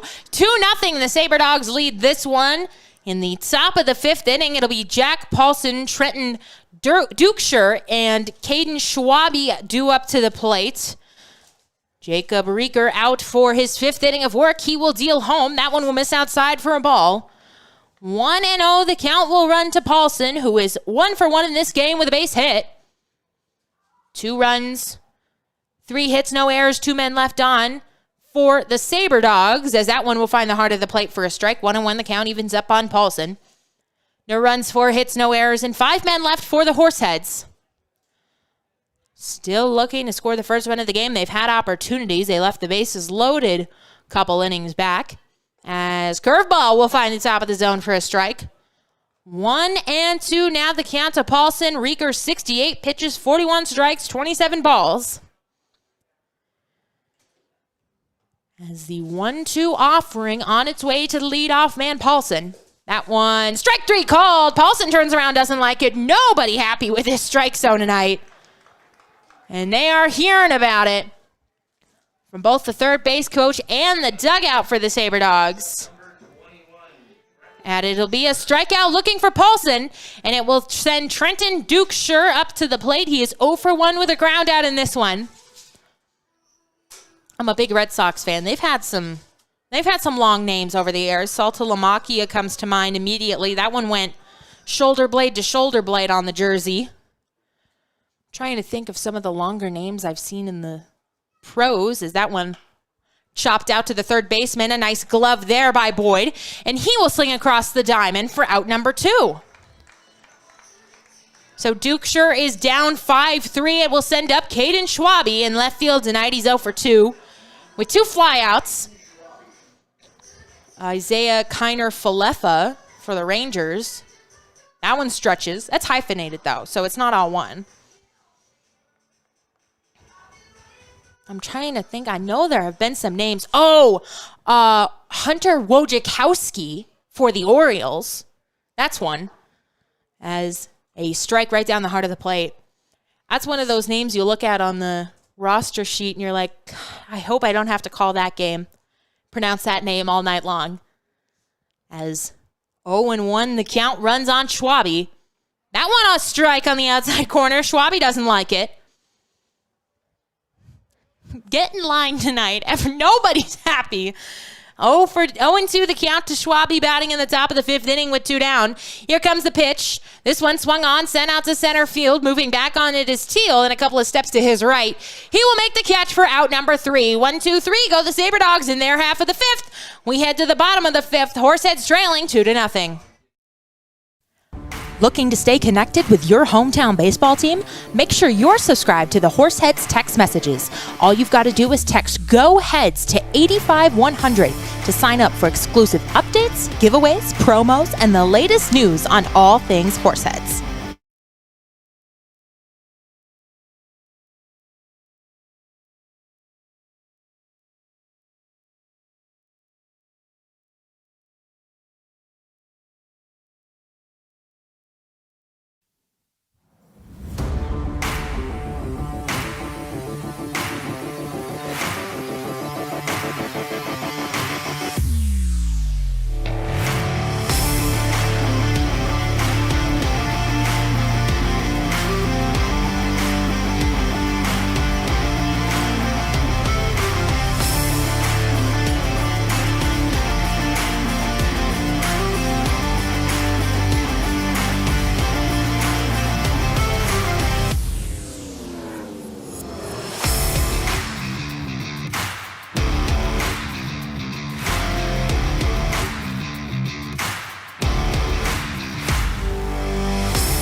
Back to action here in the bottom of the fifth. It'll be the 9-1 and 2 men due up for Casper. They trail 2-0 against the Souris Valley Saber Dogs. Zion Springer up here first. He will look at a strike at the top of the zone. The backstop for the Horseheads tonight is 1-for-1 with a single.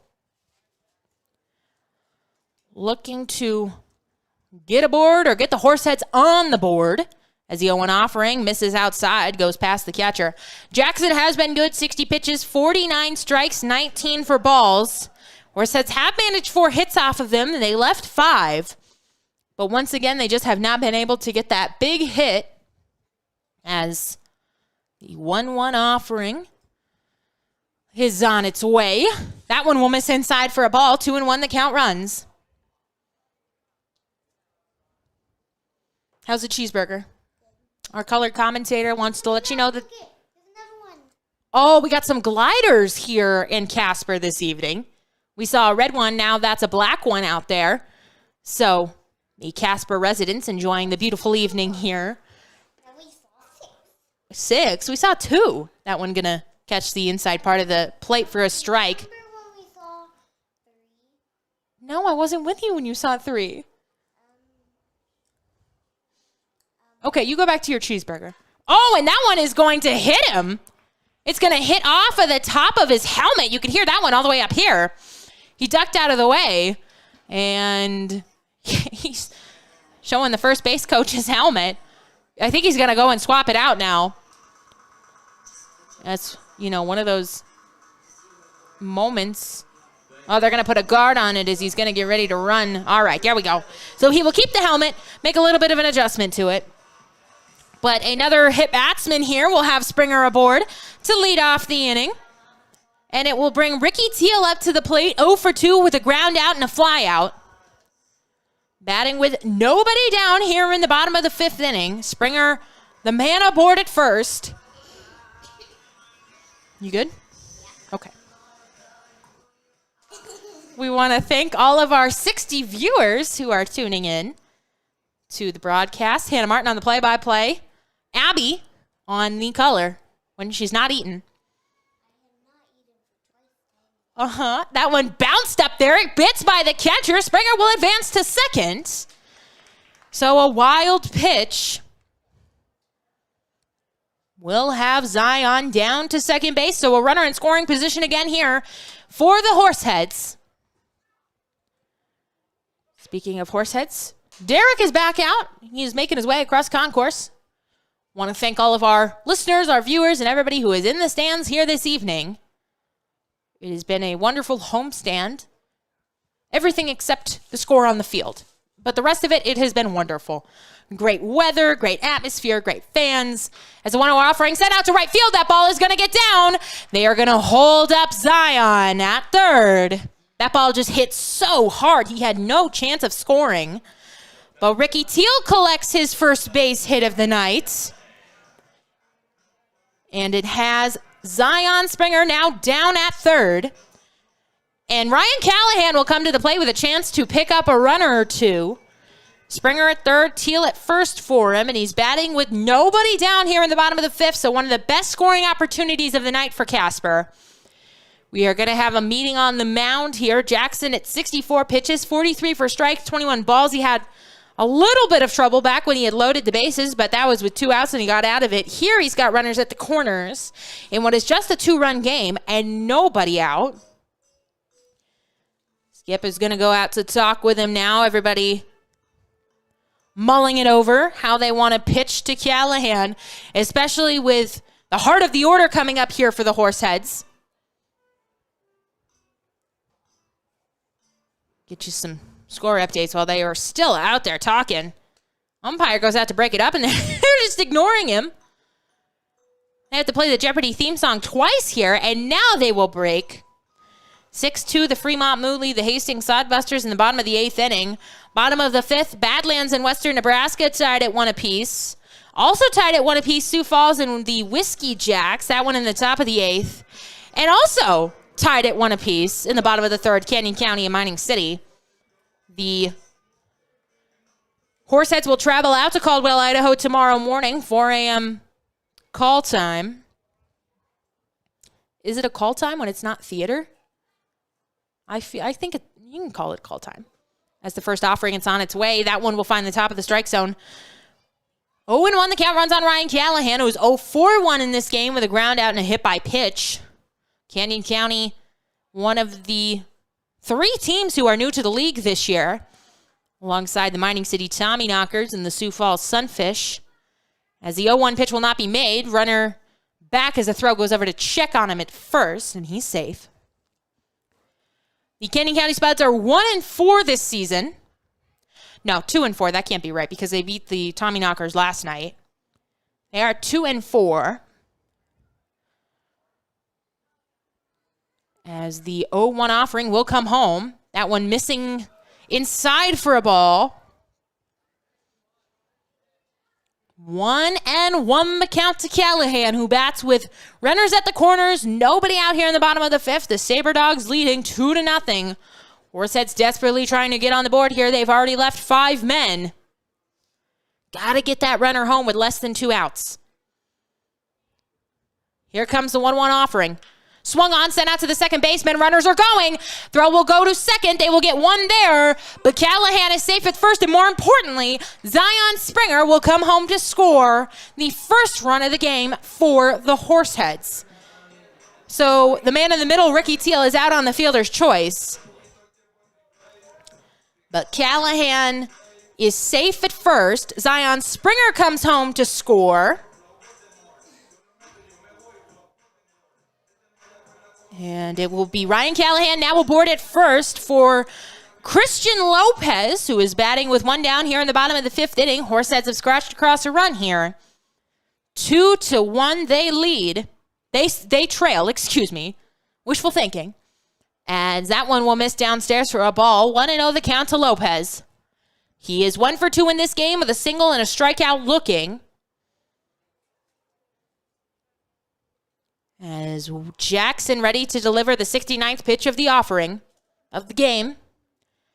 Here it comes. That one will miss inside for a ball. 2-0 now. Lopez is ahead. One of our interns said that in our TikTok we made earlier, he said that he was going to hit a home run with Lopez.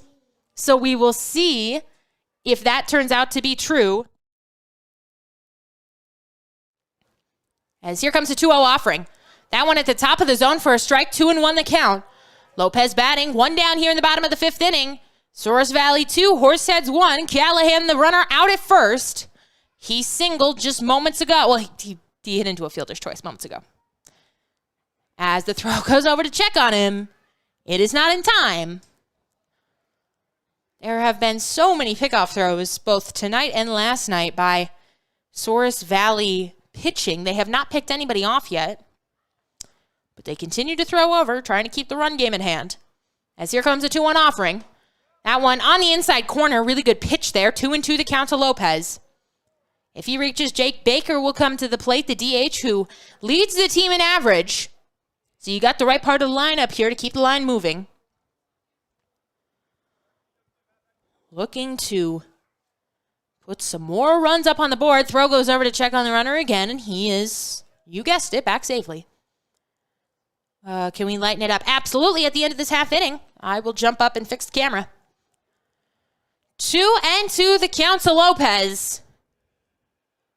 Jackson comes set. And now delivers. Runner takes off. Swung on and missed by Lopez. And they are going to say foul ball.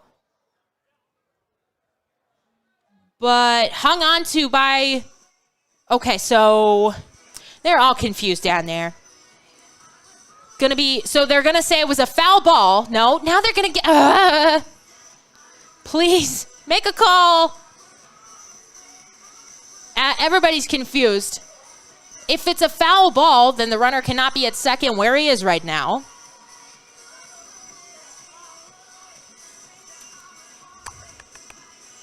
Okay, they are going to say foul ball. Runners are at first and... We are still trying to decide what the call is here. Yes, they will send the runner back. It was a foul ball. Gosh, I have a pretty good grasp of the rules. I know it's a foul ball. The runner cannot advance on a foul ball. So he will go back to first as Callahan. And Lopez is still alive. 2-2 the count to him. One down here in the bottom of the fifth inning. 2-1 Souris Valley leading. Jackson, 72 pitches. And here comes number 73. This one swung on, hit out to center on a line. That ball's going to get down. It's a base hit, so Callahan will move up to second on it. So a good piece of hitting by Lopez. He stayed back on that one and just lined this one into center. It dropped down in front of Keaton, who had no chance to make a play on it. And so the line does keep moving for Jake Baker, who is the man you want up in this position. He is 2 for 2 this evening with a double and a single. He's halfway to the cycle. Callahan at second, Lopez at first. Baker, the man at the plate, the DH. He is hitting .364 on the season in 7 games, 8 hits, 5 RBI. Chance to collect a couple more here. As here comes the first offering. Swung on, foul down the left field line. It'll get out of play. 0-1, the count runs on Baker. On deck, Joe Schmidt, who was hitless tonight. Baker, 10 walks to go along with the rest of his stats, so he's been patient and he's been good. A winning combination, and he's hoping to keep it going here. Here comes the 0-1 offering. That one missing outside by a lot. 1-1 the count will run to Baker. 75 pitches for Jackson, 50 for strikes, 25 for balls. He had been in and out of some trouble earlier in the game and running into it again here. He's not been as successful. He's already allowed 1 run. And the Horseheads looking for more. 1-1 offering is not going to be made. He steps off to check on the runner at second. 1-1 the count. 1 out in the bottom of the fifth inning. Baker looking to do damage here with runners aboard. As Williams, Jackson, that's the second time I've done that. Jackson deals, that was a ball out of his hand, not even close. It was upstairs. Catcher Dukeshire had to come out of his crouch. 2-1 now the count to Baker, so he's ahead. Joe Schmidt on deck here on Thursday evening here at the ballpark. Here comes the 2-1 offering. Swung on, popped up. It'll be the shortstop out. And now the left fielder comes in. He calls off Buckle, and Schwabe will make the play. So that's a big out for him. That's out number 2. On the pop-up to left. And it will send up Joe Schmidt to the plate. Schmidt is 0 for 2 in this game with a strikeout swinging and a fly out to right. Big spot for him and the Horseheads in this game.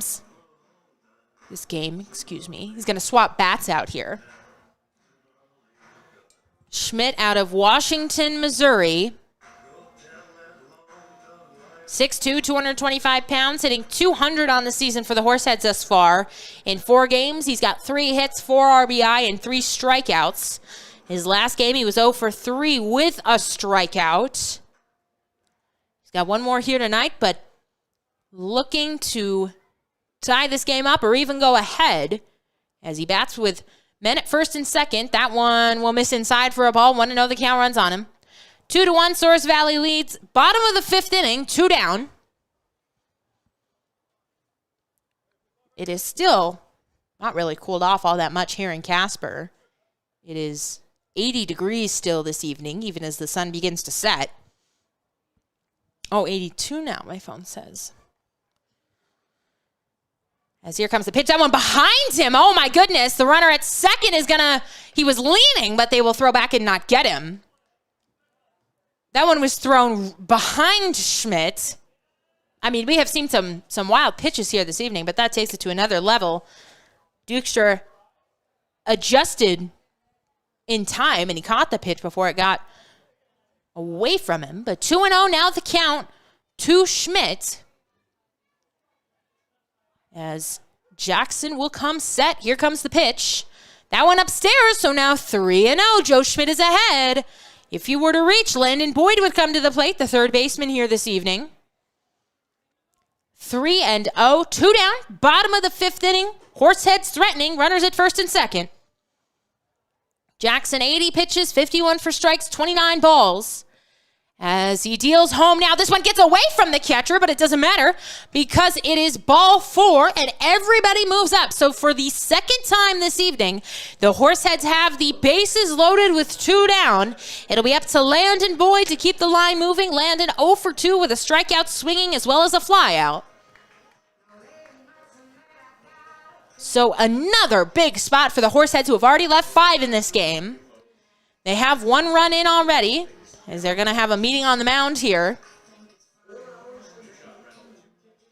Deep breath. Here we go. 2 runs, 3 hits, no errors. 2 men left on for the Saber Dogs. 1 run, 6 hits, no errors. 5 men left on for Casper. How was the cheeseburger?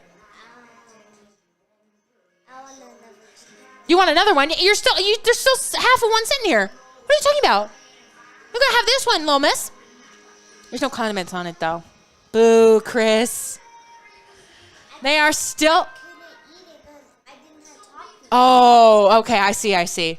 They're still out there talking to him. So let's see what they decide to do. And they have decided that they will bring in a new pitcher.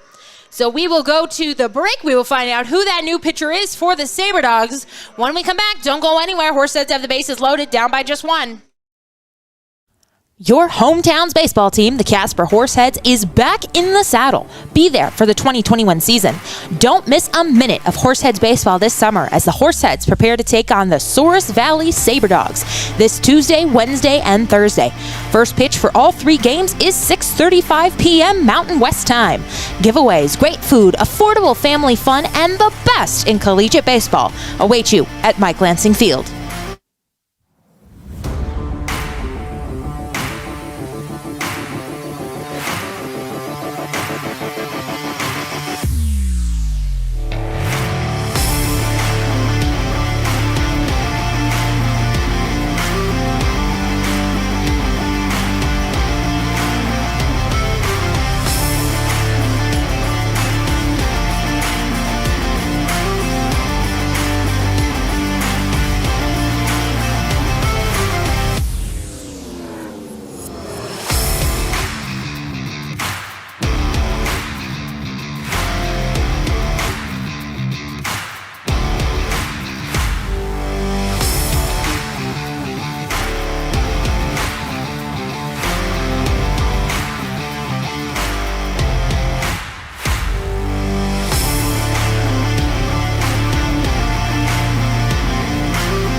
New pitcher for the Saber Dogs is right-hander Shane Sinclair.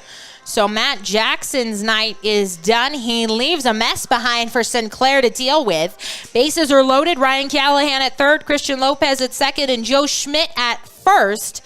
Landon Boyd is the man at the plate, who was 0 for 2 in this game with a strikeout swinging and a flyout. Sinclair, 170 pounds, 6 foot, out of Spokane Falls Community College, so an Eastern Washington guy.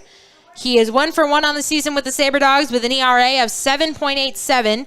He's appeared in 2 games, started 1. He has pitched 8 innings. He struck out 7, walked 5, and allowed 10 hits, so a good chance for the Horseheads to do some damage against him. Here comes the first offering. It's well outside for a ball. 1-0 the count, runs to Boyd. And we'll get you Jackson's full line here in a moment, as he went 4 2/3 of an inning. 3/3 of an inning. Oh, my gosh. That one will catch the outside corner for a strike. 4 2/3. He gave up just the 1 earned run, but he is responsible for the men all over the bases. He struck out 5. He allowed 6 hits, and he walked 1. Here comes the 1-1 offering. This one swung on, sent out to the shortstop, who underhands to second, and they will retire the side. So the Horseheads leave 3 more. They've left 8 tonight. They trail this one 2-1 heading to the top of the 6th. The Expedition League All-Star Spectacular presented by Hydrotex comes to Casper on July 19th and 20th. Season and game tickets are on sale now at CasperHorseheads.com. Casper Horseheads Baseball back in the saddle all summer long.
Your hometown's baseball team, the Casper Horseheads, is back in the saddle. Be there for the 2021 season. Don't miss a minute of Horseheads baseball this summer as the Horseheads prepare to take on the Souris Valley Saber Dogs this Tuesday, Wednesday, and Thursday. First pitch for all 3 games is 6:35 p.m. Mountain West time. Giveaways, great food. Bo Brewer, Drew Miller, and Chase Keaton due up here in the top of the 6th inning. 2-1 Saber Dogs lead. Jacob Rieker is back out there. He will deal a curveball high for a ball. 1-0 the count. Rieker has been good after allowing those 2 runs in the top of the 1st inning. He has not allowed any more to come across. Saber Dogs leading 2-1 here. Here comes the 1-0 offering. It's on the outside corner for a strike. 1-1 the count. We have lost the color commentator. It is past her bedtime. And so she only ate half the cheeseburger. She did offer the other half to me very generously. I said, no, you take that home with you. Get some ketchup on it. As that one will be splayed foul down the right field line. 1-2 the count to Brewer now. But thank you very much to Miss Abby for coming on the broadcast. And not to get sappy here on a professional broadcast, is here comes the 1-2 offering. That one too tall, and Zion will come out of his crouch to catch it. But I think it is so important that we invest in our young girls when it comes to baseball and sports in general, because if somebody, my dad, didn't take me to a ball game, didn't explain it to me, didn't give me the opportunity to fall in love with this game, as that one will land upstairs for a ball. 3-2 now the count to Brewer. I wouldn't be here, and this wouldn't be my career path. So she said she hates baseball now, but give it a couple years. Maybe she'll be like, yeah, that was pretty cool. And I got to go on the broadcast with Hannah. So a full count here is foul down the right field line. Count will hold. But that is truly why I do what I do. I mean, I absolutely love broadcasting, and it is my great passion, and I love what I do, but I'm here for the young girls, so they look up in the press box, they see someone who looks like them, and they know that they can do this too, and they can do whatever they want in the world of sports and in the world in general, as that one is fouled back. 3-2, the count will hold. Chris jumped up like he needed something. He good? It was foul ball right here. Yeah. He was so moved by my speech. He's moved to tears. He's like, wow, thank you for having my 5-year-old sister on the broadcast. A full count here. Here comes the pitch. This one foul again, so we will do it all over again. Brewer is 0 for 1 with a walk and a ground out. One more foul ball and we might have to mortgage the team. The PA just said one more foul ball and we might have to mortgage the team. That was a good one. I'll have to tell him that was a good one after the game. As here comes the full count offering once again from Rieker. This one swung on, head out to Callahan. He gloves, throws, and fires across the diamond. He connects with Joe Schmidt on the other end for the first out of the inning. Callahan has been so rock solid out there at short this whole time, and that has been on display no more than tonight. Is that too bright? No, I think that's okay. As here comes Drew Miller, batting with one down here in the top of the sixth inning, 2-1. The Saber Dogs lead. 2 runs, 3 hits, no errors, 2 men left on for the Saber Dogs. 1 run, 6 hits, no errors, and 8 men left aboard for the Horseheads. That has really been the story of this series. That they have lacked the big hit, the timely hitting, and they have left bundles of men out on the bases. They've left the bases loaded twice in this one, as that will find the... No, it's a ball. Never mind. 1-0 the count now to Miller. Pryor, Oklahoma product, 6'2", 210 at Wichita State. As that one big hack and a miss upstairs. 1-1 the count to Miller. Rieker will also see Chase Keaton and Jordan Williams if anybody is to reach. 1-1. Now the count to Miller. He will deal home. Swung on, fouled back to us. They told us today at the intern meeting that this is Jacob Rieker's last appearance with the team. He is headed home after this, so it would be beautiful if the team could send him off with a victory here. They're going to need at least 2 to do it. But he has been good, and most importantly, he's kept them in this ballgame. He's given him a chance to get him that victory. He settled down since the first inning, and now he deals a 1-2 pitch home. That one missing outside for a ball. 2-2 the count. Got a little more room now that Miss Abby isn't sitting next to me, hitting me with her purse. Well, alien purse. Cutie pie. Address him formally. As here comes the pitch. This one swung on, it's popped up, on the infield. Back in foul territory goes Zion, and he will make the catch. It was a couple of feet from the netting. Thought for a moment it might get out of play, but it does not. So 2 down here quickly for Rieker, who was at 87 pitches, 55 for strikes, 32 for balls. And it will send up the center fielder, Chase Keaton. He is 1 for 1 with a hit by pitch and a double. The first inning that we had Abby on, she thought she was panicking. She thought she was going to do the play-by-play. She was like, I can't do what you do. And I was like, no, we're just going to sit. We're just going to talk. It's okay. Can you imagine a 5-year-old trying to do a play-by-play? I simply would not do that to her, as that is a strike at the top of the zone. But she was great. We heard about some insights from around Casper. She told us about the gliders. Is that a big thing? People hang gliding? Yeah, it's a big thing here. We don't have that in Washington. Too many buildings.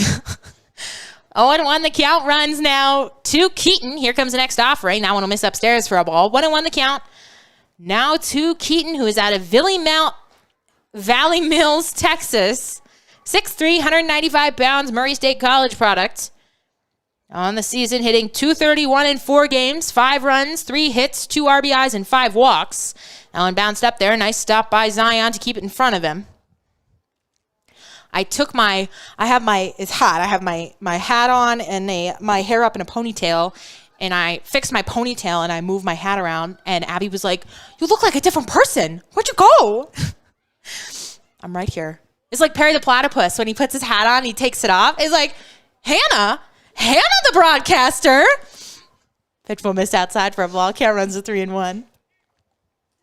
I do look kind of different, you know? You put the hat on, the hair up. It's like, who is that? Wild. 3-1 the count.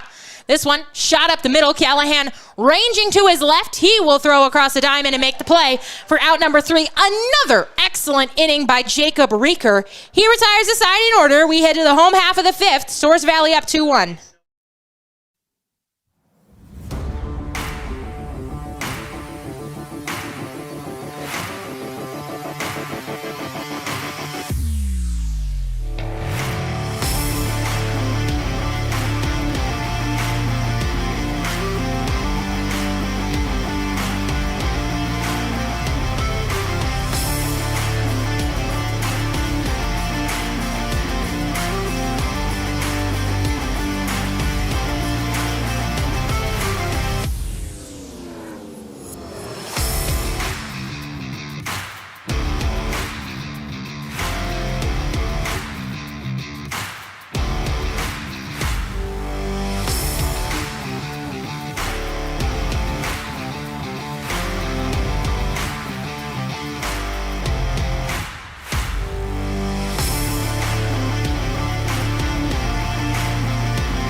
Your hometown's baseball team, the Casper Horseheads, is back in the saddle. Be there for the 2021 season. Don't miss a minute of Horseheads baseball this summer as the Horseheads prepare to take on the Souris Valley Saber Dogs this Tuesday, Wednesday, and Thursday. First pitch for all 3 games is 6:35 p.m. Mountain West time. Giveaways, great food, affordable family fun, and the best in collegiate baseball await you at Mike Lansing Field. 2-1, Souris Valley leads the Casper Horseheads here as we open action in the bottom half of the 6th inning. It'll be Brooks Browning, Luke Quick, and Zion Springer, the 7-8-9 men, due up here against reliever Shane Sinclair, who retired, the only man he faced to end the 5th and strand the bases. Loaded, as Brooks will swing and not get a pitch. 0-1 now the count to him. He is 0 for 2 on the evening. He was called out on offensive interference, and he's also struck out looking. 1-1 now the count to him. Sun just beginning to set here in Casper. Hoping for a nice sunset. No legendary Pullman Walmart ones yet, though. 1-1 the count. Here comes the pitch. Big swing and a miss there by Brooks. 1-2 the count for him. Brooks coming into this game hitting .269 in 7 games. 7 hits, 6 RBIs, 3 bases balled, 3 walks, 1 home run. As this one is fouled down the right field line. I have it in my notes as is BB with base on balls, which is how you score a walk. But sometimes my brain is just like, it sees BB. It's like, what is that? 1-2 the count to Brooks. This one will fade outside for a ball, 2-2.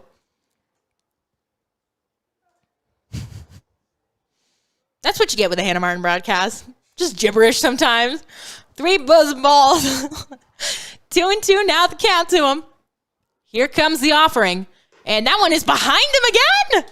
That is the second Horseheads batter the ball has been thrown behind them.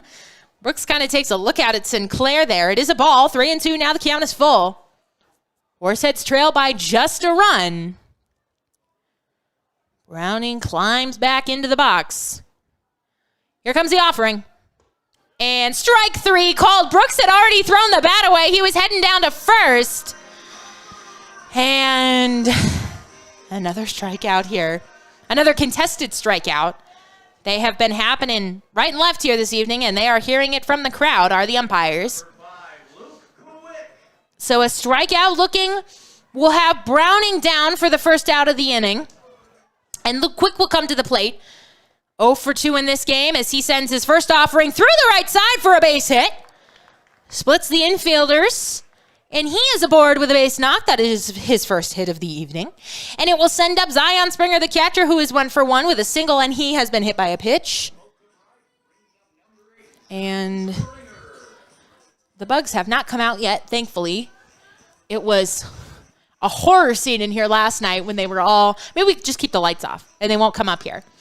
I will just do the game in the dark and won't be able to see anything, but we will keep it a bug-free zone. The players were really having to deal with it last night, so they have doused both the dugouts in bug spray, and hopefully that helps. 2-1. What? 2-1. The lead for the Saber Dogs is Zion will look at a ball outside, 1-0. I was talking to the broadcaster for the Saber Dogs. He went to high school in Mercer Island, which is just outside of Seattle. And so we were talking about the differences between West Side and Casper, and he was like, the mosquitoes. And I was like, absolutely, sir. 1-0 the count. This one is swung on, hit to the third baseman, chance for 2. Oh, he bobbles it. They will not get 2. They throw across the diamond, however, and they will retire Springer. They probably would have had to. It was hit hard right to the third baseman, but Brewer bobbled it. And so out on the fielder's choice is Springer. Advancing to second is Luke Quick. So the tying run is in scoring position now for the Horseheads. Ricky Teal will come to the plate. 1 for 3. He's grounded out, flied out to right, and he's also singled. Singled in his last plate appearance. He bats now with 2 down here in the bottom of the 6th inning. Souris Valley up 2-1. Sinclair 13 pitches, 8 strikes, 5 for balls. The starter Matt Jackson still in line for the victory here, but the Horseheads trying to change it. As here comes the first pitch That one, a strike at the top of the zone. 0-1, the count will run to Teal. There have been gripes from both sides, from the crowd, from the broadcaster's booth, about the umpiring this whole series, including a call last night that was, Coach KP was talking about it after the game, kind of incensed by. As here comes the offering. That one will miss inside for a ball. There was a play where the runner at first for the Saber Dogs tried to steal second. They had him in a rundown, and then the runner at third was coming home. They threw home. The runner didn't slide. They called him safe, and everybody and their mom knew he was out. But we've seen some calls. We'll just say that. As the 1-1 offering is made, that one's going to be inside for a ball, 2-1. So if you're interested in being an umpire, we're looking for some good ones. Here in Casper, I don't know anything about it, but I was a young referee for soccer, for my brother's soccer games. I didn't get paid. I was like 10 years old, running around my little referee's jersey from Dick's Sporting Goods. So I know the challenges. As a 2-1 offering comes home, that one will miss. Check swing. He did not go around. So 3-1, Ricky Teal is ahead in the count. My brother it's his birthday today, so happy birthday to Zach. He turns 18 today. He's 5 years younger than me. And we were the sports kids growing up. We played just about everything. My sister, however, absolutely not. She's 20 months younger than me. She will turn 21 next month on July 5th. So some big birthdays in the Martin family coming around. As the pitch, it's on its way. This one is sent out to right. Moving in is a right fielder, and he dives, and he makes the catch. Oh, what a catch by Jordan Williams out in right. He laid out for that one. Runner absolutely would have scored if he had not made the play, but he does. And another frustrating inning for the Horseheads. We head to the top of the 7th inning. The Saber Dogs leading 2-1. Don't miss a minute of Horseheads action this summer. Can't make it to the ballpark? We've made it easy for you to stay up to date with everything Casper Horseheads. All home games as well as select road games are streamed live on our YouTube channel and are also available to listen to on our Mixlr channel. Make sure you're also following the Horseheads social media accounts on Facebook, Twitter, and Instagram to catch everything you need to know about your hometown baseball team.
Welcome back to action. The Souris Valley Saber Dogs leading the Casper Horseheads 2-1 as we begin play here in the top of the 7th inning.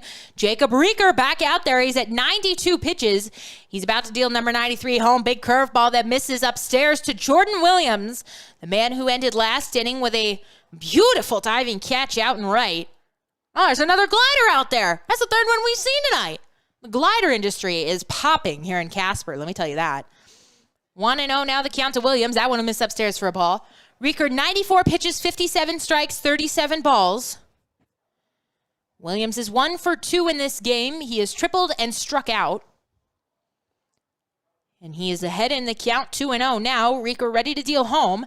This one swung on. Big fly ball out to left. Going back is quick. He's looking for it. He's on the track now. He jumps, and he does not make the catch. It is out of here for a home run. That ball, Chris, you're not watching. That ball just kept going and going and going. It looked like Quick had it lined up out there. So the first home run of this series belongs to Jordan Williams, who is the player of the night undoubtedly thus far. As a nice, Luke Quick was at the wall. He made a jump. It looked like for a moment he might have it, but just getting out of there right where the cars are. Say a quick prayer for them. I guess it's too late now, but as now a 3-1 lead for Souris Valley. Schaefer will come to the plate, batting with nobody down in the top of the 7th inning. Rieker's first offering way too tall. Zion Springer comes out of his crouch. Schaefer showed bunt, but obviously did not get a pitch to get the bunt down. As Schaefer out of Oklahoma hitting .364 on the season for the Saber Dogs in 4 games. This one is swung on and hit out of line onto Luke Quick, but that'll stay in the ballpark. And Quick will make the grab to retire Schaefer on a couple of pitches here. So 1 down here for the Saber Dogs in the home half of the 7th. It will send up Declan Buckle, the shortstop. I think something bit me again. Can't catch a break. 3-1, the Saber Dogs lead here in the top of the 7th inning after the home run to left by Jordan Williams. And Declan Buckle will dig in now, 0 for 2 in this game with a fly out and a ground out. He's flied out to left and grounded to short. As here comes the first offering from Rieker. He will miss upstairs with the ball. 98 pitches here. This is his last appearance that he will make for the Horseheads as he is headed home, so get everything you can out of him here this evening. Give him a nice send-off. As off-speed pitch, going to miss upstairs for a ball. 2-0 now the count to him. Jack Paulson, the man in the on-deck circle. 7-8-9, bottom half of the lineup. 9-man if anybody reaches. This one fouled back to the screen. Count will run to 2-1. Buckle out of Corner Brook, Newfoundland, 5'11", 175 pounds. He's a junior at Minot State. In 26 games for him, he hit .333 with 11 walks, 17 RBIs, 2 home runs, and 29 hits. On the season for the Saber Dogs, he's hitting .231 in 4 games. As the 2-1 offering will come home, this one is fouled down the right field line. Count will move to 2-2. So Rieker doing a good job battling back here now at 101 pitches, 61 strikes, 40 balls. Through 7 1/3 innings of work. .231 the average for Buckle in 4 games. 3 hits, 3 runs, 3 RBI, 3 walk, and 3 strikeouts. So a nice even line for him. This one sent out to center. That ball is going to get down. Was hit out to left center and into second with the hustle double is Buckle. We saw Brooks Browning have a hustle double kind of like that last night. And that might be the evening for Rieker. If it is a good start for him, good outing for him, Coach KP is going to go out and talk to him. And we will see here. He's talking to him right now. He has allowed the 1-out double. Pitch count is at 102. So let's see. Coach KP going to leave him in there. He gets some high fives from his teammates as he climbs back atop the rubber. He will deal with the number 8 man, Jake Paulson, who is 1 for 2 in this game. Jack Paulson. 1 for 2 with a single and a strikeout looking. Rieker is hanging in there. He's allowed a run to come across in the form of a home run, a big fly for the first time this season that we have seen at Mike Lansing Field. And it's got the Saber Dogs up 3-1 here in the last game of this 3-game series. After this, the boys go on the road for a couple of games, as that one will find the outside corner for a strike. 0-1, the count runs on Paulson. First, they will head up to Caldwell, Idaho for 3 against the Canyon County Spuds, and then they will be out in Gehrig, Nebraska for 3 against the Western Nebraska Pioneers. We had that wrong on the website. It said that those were home games. They are not. They will take place in Gehrig. The next 2 series against Pioneers will be here at Mike Lansing, so plenty of opportunities to see the Pioneers is that one on the outside corner for a strike. Paulson didn't like it. Looked a bit outside, but who am I to argue when my team is not up? When the Horseheads are up, I'm just barking up here. 0-2 the count to Paulson, batting with a man out at second. One down here in the top of the 7th inning. Souris Valley leading 3-1. Horseheads desperately trying to get back into the win column. They're on a 6-game losing streak. Here comes the pitch. Nice block by Zion Springer. Runner takes off for third. The throw is not a good one. It goes into left field, and the runner is going to come across to score. So an error on the throw by Springer, who has been so good defensively this season. He makes the error. That's the first error of the ball game. And it will chase in the 4th run of the night. As the pitch was a ball, 1-2, the count will run on Paulson. So give him a stolen base getting down to third, and then he will score on the error by Zion. As here comes the pitch. This one swung on, chopped right back up the middle. Reeker falls. Now he gloves and fires wildly. The pitch is going to get all the way over in right field now, and the runner is going to head to second. The boys are kicking it around now. This has happened a couple of times this season. It's been close. And then the defense is really falling apart. Coach KP, he's going to go get Reeker. I do believe, as it'll be, we'll say a single and then an error, allowing the runner to advance to second. As Coach KP will take the ball here from Jacob Reeker. And we certainly hope the fans will give him a nice round of applause. This is the final time that we will see Reeker in a Horseheads uniform. He departs. The runner on second is his responsibility. We have a pitching change here in the top of the 7th. Souris Valley up 4-1. Your hometown's baseball team, the Casper Horseheads, is back in the saddle. Be there for the 2021 season.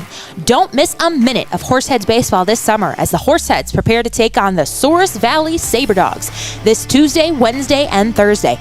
First pitch for all 3 games is 6:35 p.m. Mountain West time. Giveaways, great food, affordable family fun, and the best in collegiate baseball await you at Mike Lansing Field.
New pitcher here for the Horseheads is Andrew Hansen. So the night is over for Jacob Reeker, who departs this game. The man at second, still his responsibility. Pitching with 1 down here in the top of the 7th inning. The pitch goes over the head of Springer. So a wild pitch will have Paulson moving down to third.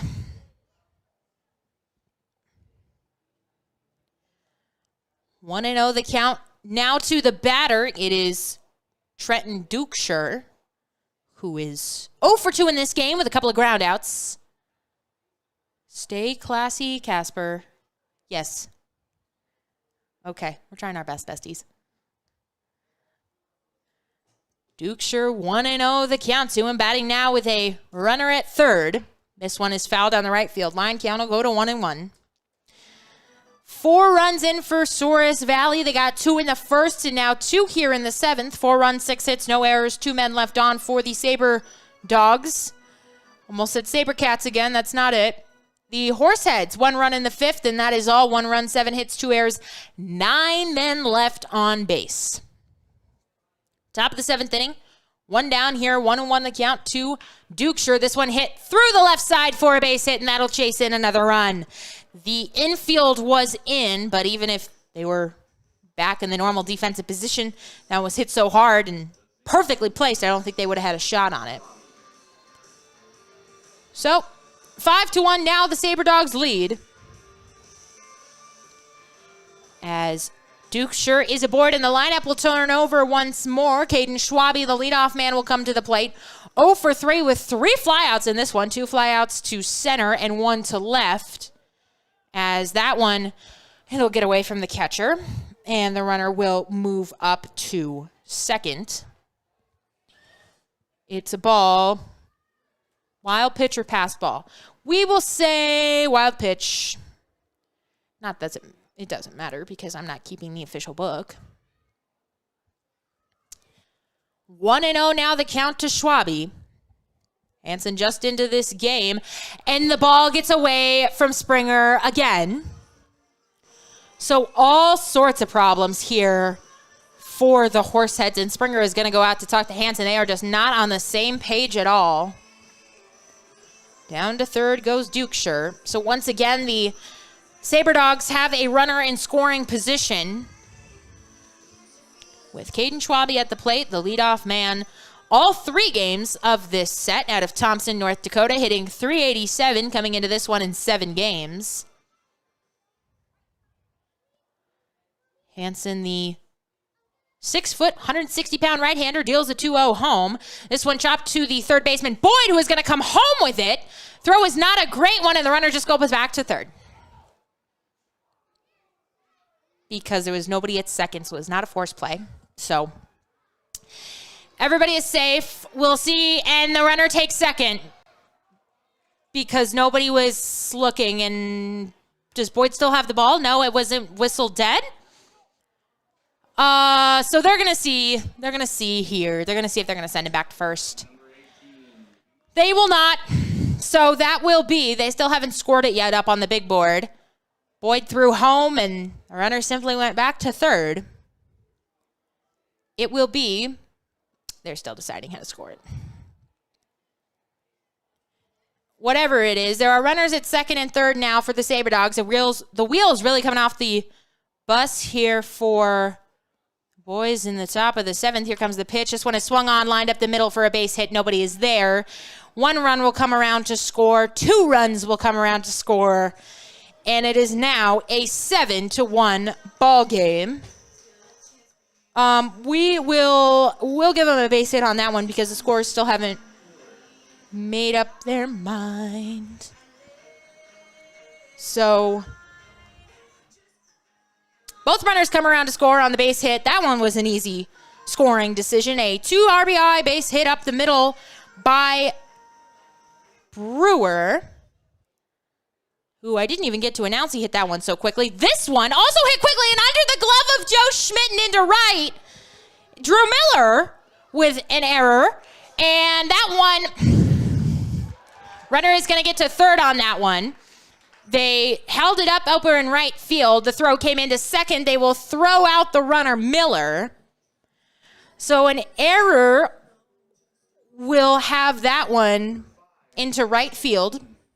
Errors on the first baseman, Joe Schmidt. Runner advanced to third. That's Brewer. He is safe. But Miller was tagged out trying to swipe the additional base. Throw went 9-4.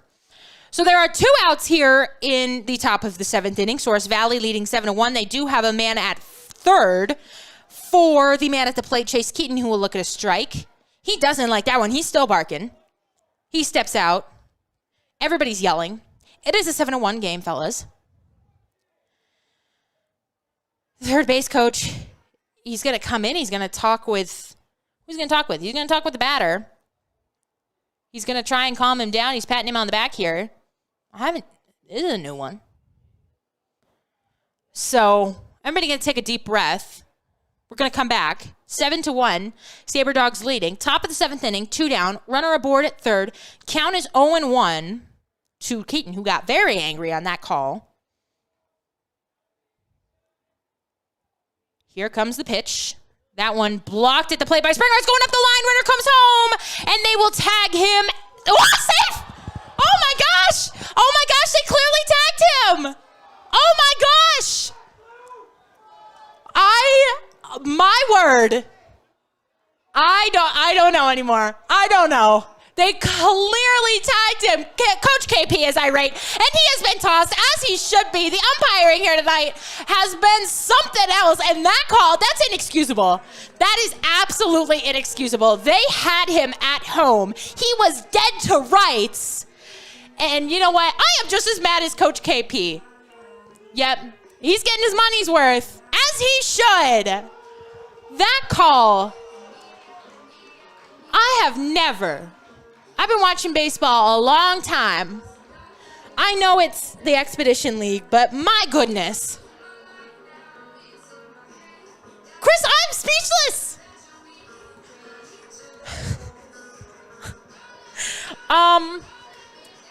We will reset. So the runner comes home on the wild pitch, and he is somehow safe. Oh, my gosh. Okay. So it's an 8-1 ball game. Count is 1-1 to the batter, Keaton. Coach for the Horseheads has been ejected after he came out to argue, rightfully so. That is back-to-back nights we have seen runners for the Saber Dogs called safe at home when they were, last night, whatever, this call was, I have bad eyesight, but please, not that bad. 2-1 the count. That'll find the bottom of the strike zone. 2-2. Keaton batting, bottom of the 7th inning, 2 down. 6 runs in the top of the 7th, the big inning here. Aided by some less than great calls by the umpiring crew. Here comes the pitch. Swung on and missed. So finally, the inning is finished. The Saber Dogs plate 6 runs with some help from the umpiring crew here. We head to the bottom of the 7th. It's stretch time. 8-1, Saber Dogs lead.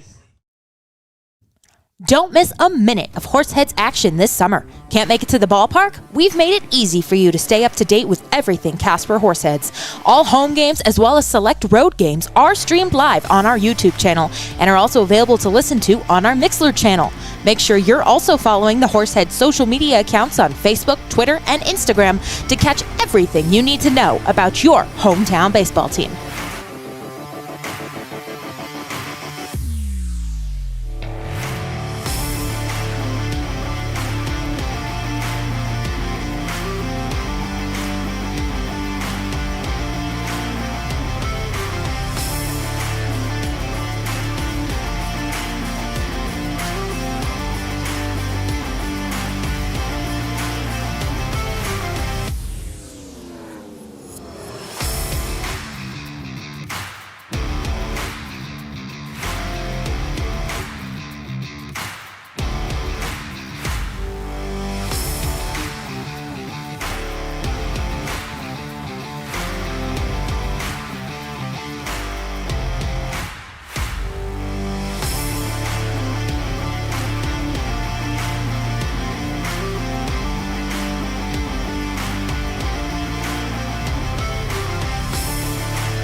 Welcome back to the broadcast.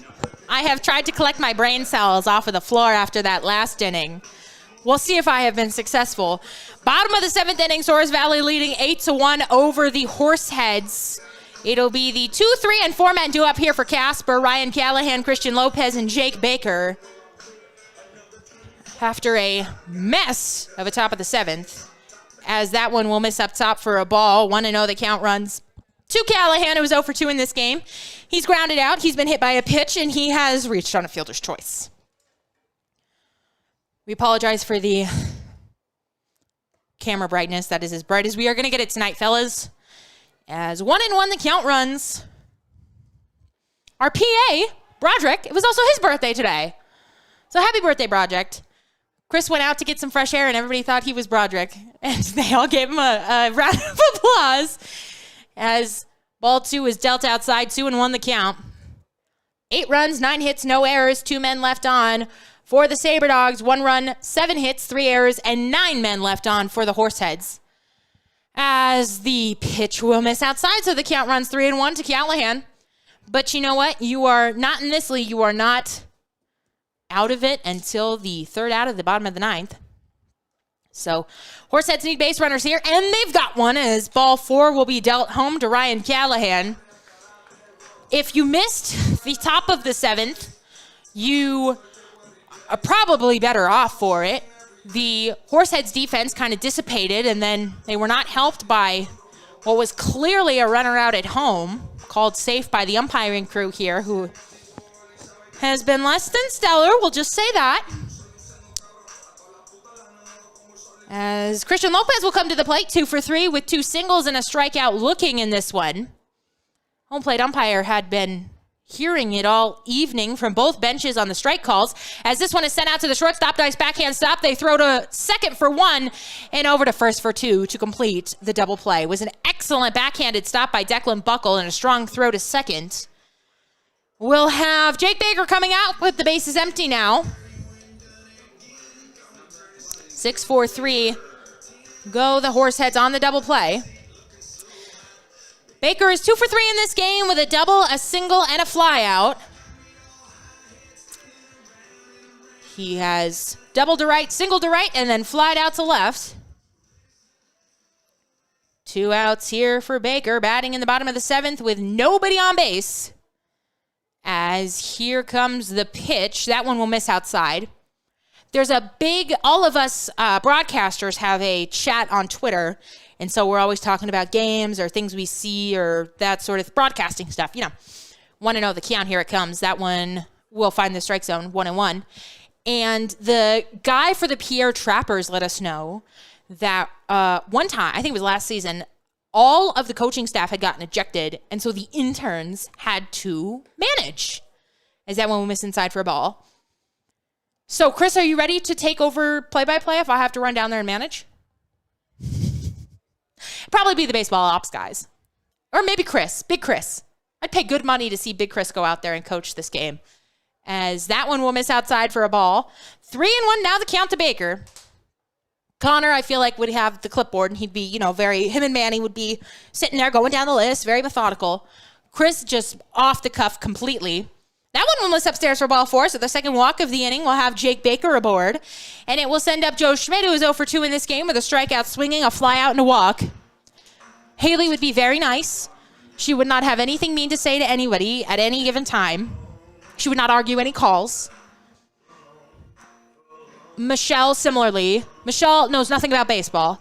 So it'd be fun. It would be fun to see her and Chris manage a game together. Just absolute chaos the entire game. That's the matchup I want to see. The first offering to Joe Schmidt is made. That one will fall outside for a ball. I would take it too seriously. I'm a very competitive person. I would be out there barking. Every pitch I would be on the top step of the dugout. What's that? I would get thrown out early. So I wouldn't help the situation because I would also get thrown out of the game, I feel. As the players have begun to swat at the bugs. The mosquitoes. As here comes the 8-1. I'm losing my mind. The 1-0 offering is a strike on the outside corner, 1-1. The lead is 8-1 Saber Dogs. Josh would be very relaxed as well. Just not a care in the world. Taking pictures, having a good time. Jack, same vibe. As a check swing, it's going to hit him. And so Joe Schmidt will be aboard. So 2 base runners here with 2 down. After the walk and the hit by pitch. Oh, and the skipper for the Saber Dogs is out to argue that one. We'll see. Can both managers get ejected in the same game? He's talking to him. He's giving him a piece of his mind. I would love to see, I love an ejection, but I love an irate, emotional ejection. I love to see the jersey come off. I love to see a base gets flipped, dirt gets kicked. I love to see the theatrics of it. I was a theater kid, not in high school. I gave it up because they were too intense for me. Umpires are going to talk about this one. This is like the fourth play they have gotten together on. And right now the call is that Joe Schmidt was hit by the pitch. He is down at first. Lou Piniella, the old manager for the Mariners and also the Yankees at one point, he used to, you probably haven't seen it, you're too young, but he used to put on a show when he would get ejected. He would run around the bases. He would kick dirt. He picked up second base one time and he walked off with it. Yep. And they just don't do that anymore. You just don't see it. That was fun. He crazy, but fun. Now he does commercials for the Mariners for a retirement home in Seattle. I see him every once in a while. But that was fun. They are going to say he was hit by the pitch, so it will send up Landon Boyd to the plate. 0 for 3 in this game. Here comes the pitch. That one will miss outside for a ball. 0 for 3 with a strikeout swinging, a fly out, and a ground out. My dad, as soon as I said, I want more theatrics from our managers getting ejected, he texted Sweet Lou. We were on the same page on that one, as that one will miss outside for a ball. Just nobody did it like him. And they're still barking. Oh, you can hear them all the way up in the booth. The crowd is still hanging in there. I mean, why not? It's 2 for 1 on adult beverages this evening. I don't think it's 2 for 1 on soda. I think just the adult beverages, but we got a selection here. 2-0 the count. Maybe the umpires have partaken in the 2 for 1 deal. That's why we're getting these calls.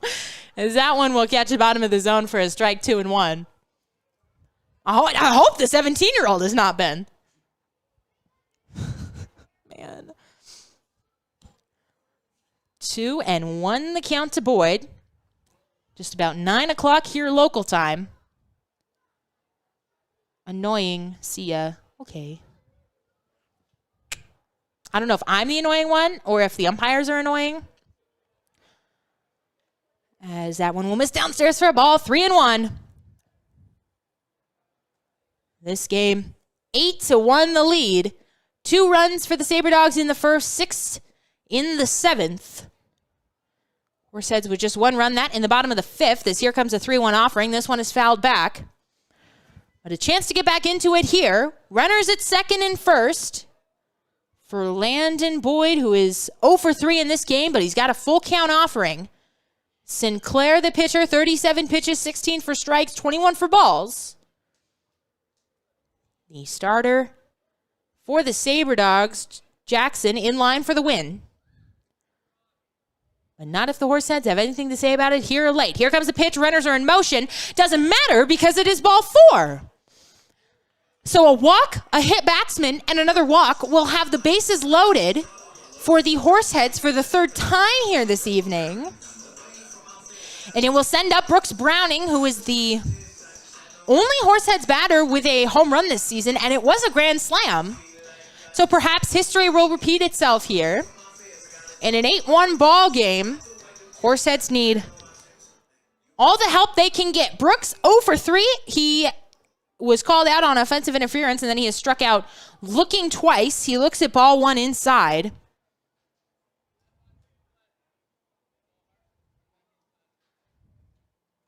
Okay, the mean comments have come out. As we will get you some updates from around the league. That one will fall and outside for a ball. 2-0 the count. The Fremont Mood lead the Hastings Sodbusters 6-3 in the top of the 10th. As here comes the pitch. This one sent out to the second baseman, Paulson. He gloves and fires to first for the out. So another 3 runners stranded here by the Horseheads. We head to the top of the 8th inning. Saber Dogs leading 8-1. Don't miss a minute of Horseheads action this summer. Can't make it to the ballpark? We've made it easy for you to stay up to date with everything Casper Horseheads. All home games as well as select road games are streamed live on our YouTube channel and are also available to listen to on our Mixlr channel. Make sure you're also following the Horseheads social media accounts on Facebook, Twitter, and Instagram to catch everything you need to know about your hometown baseball team.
Welcome back to the broadcast. Jordan Williams, Jaden Schaefer, and Declan Buckle. The men do up here as Jordan Williams sends the first offering that he sees out to left field, and that will get down for a base hit. We do have a new pitcher. It is Kyler Halverson this evening. We did see him last night in relief. He came in from center field in relief. He doesn't have a record on the season. He has an ERA of 6.75 in 3 games. He has pitched 4 innings, struck out 3. He hasn't allowed a walk, and he has given up 7 hits. Now 8 after the leadoff base hit by Jordan Williams, who homered in his last at-bat. And now it will send up Jordan Schaefer, who looks at a pitch inside. A nice stop by Springer behind the plate. 0 for 3 is Schaefer with 2 groundouts and a flyout. Saber Dogs leading 8-1 in the top of the 8th inning. Nobody out here with a runner aboard at first. That is Williams. As Halverson gets ready to deliver the offering, this one is fouled back at the plate. Count will even up at 1-1. Halverson out of Casper, Wyoming, the right-hander, 5'10", 170 pounds. Sophomore at Dakota Wesleyan University. His birthday is on the 15th. He will turn 21, so. Usually we've seen him in center for all of the games for the Horseheads except this evening, getting the night off from defense as the runner takes off. No throw down, so he will have that one stolen. Another stolen base. We talked about it last night on the broadcast, how much this Saber Dogs team likes to run. And that has been true this evening. 2 runs in the first for the Saber Dogs, 6 runs in the top of the 7th, as this one is chopped out through the right side for a base hit. Runner is going to be waved in, and he will score without a throw. So another run in for the Saber Dogs has them leading 9-1 on the RBI single by Jordan Schaefer.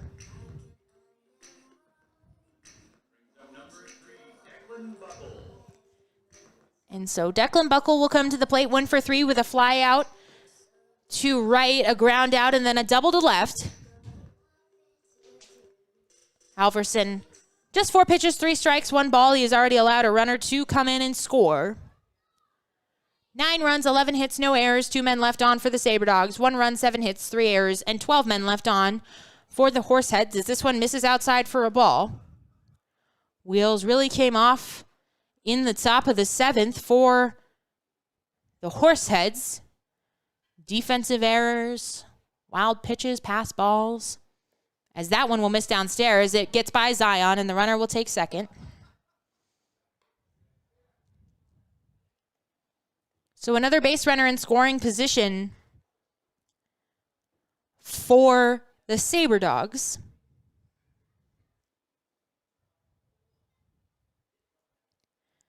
Buckle 1 for 3.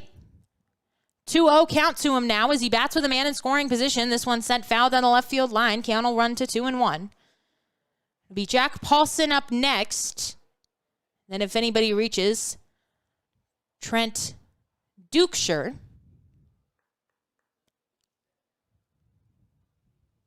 Nine to 1, the Saber Dogs lead here. Nobody out in the top of the 8th inning. Just after 9 o'clock local time.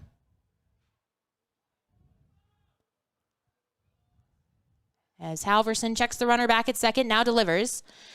That one will get away from Zion once again, and the runner will go to third.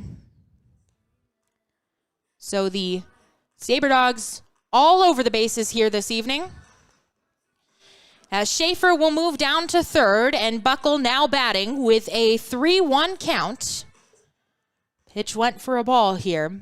The Horseheads will be on the road after this. They will head to Caldwell, Idaho to take on the Canyon County Spuds. As a big swing and a miss there will have the count run full. They will have 3 games up against the Spuds, who are new to the league this year. And then they will head to Gehrig, Nebraska to take on the Western Nebraska Pioneers for the second time this season. They dropped 2 out of 3 the first time they were at Nebraska. As this one misses for ball number 4, and so Buckle will take the walk. Paulson will come to the plate now, 2 for 3 with 2 singles and a strikeout looking.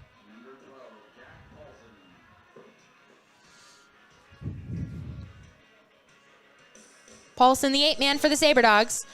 Souris Valley leading 9 to 1, 9 runs, 11 hits, no errors, 2 men left on. 1 run, 7 hits, 3 errors, and 12 men left on for the Horseheads.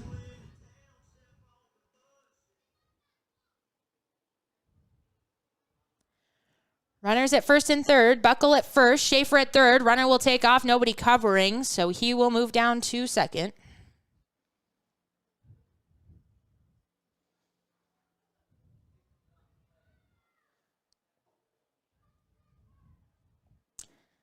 Halverson, 10 pitches, 5 for strikes, 5 for balls as this one is sent out to center field. That one died, and it'll land right in the second baseman's glove, Christian Lopez.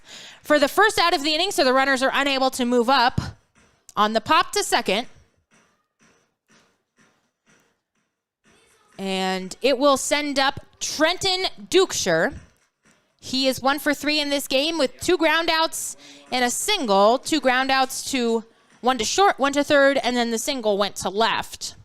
He's batting with 2 runners in scoring position. 1 run already in here for the Saber Dogs in the top of the 8th. As that one will find the outside corner for a strike. 0-1.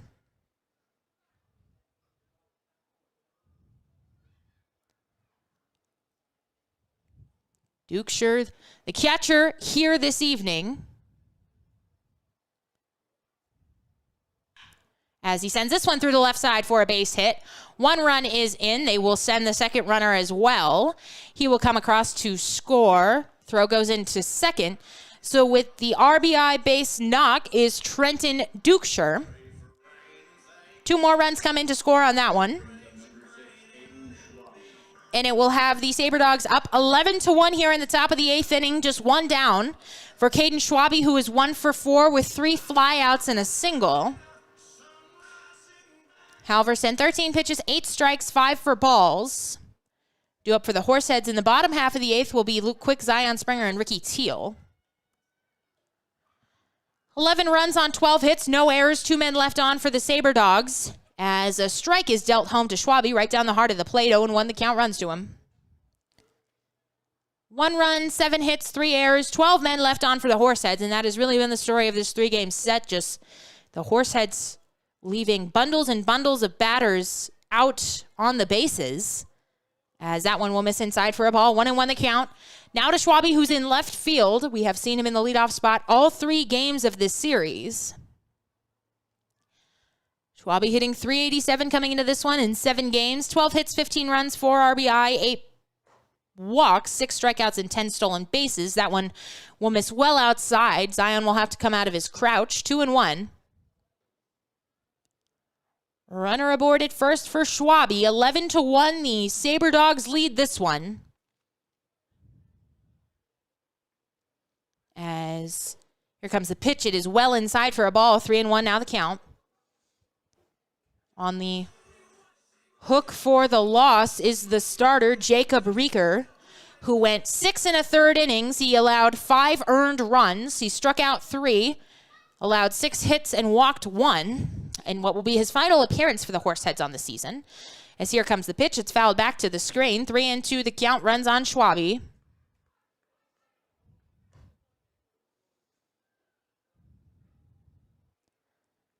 In the on-deck circle is Bo Brewer, who has had an excellent night once again, hitting .571. He's had plenty of excellent nights so far on the season. Horseheads were to fall here. They would fall to 1-7 heading to Idaho. This one is swung on and hit out to right. That ball is going to get down. For a base hit, runner will hold at second. So the Saber Dogs keep the line moving. Bo Brewer will come up to the plate, the third baseman.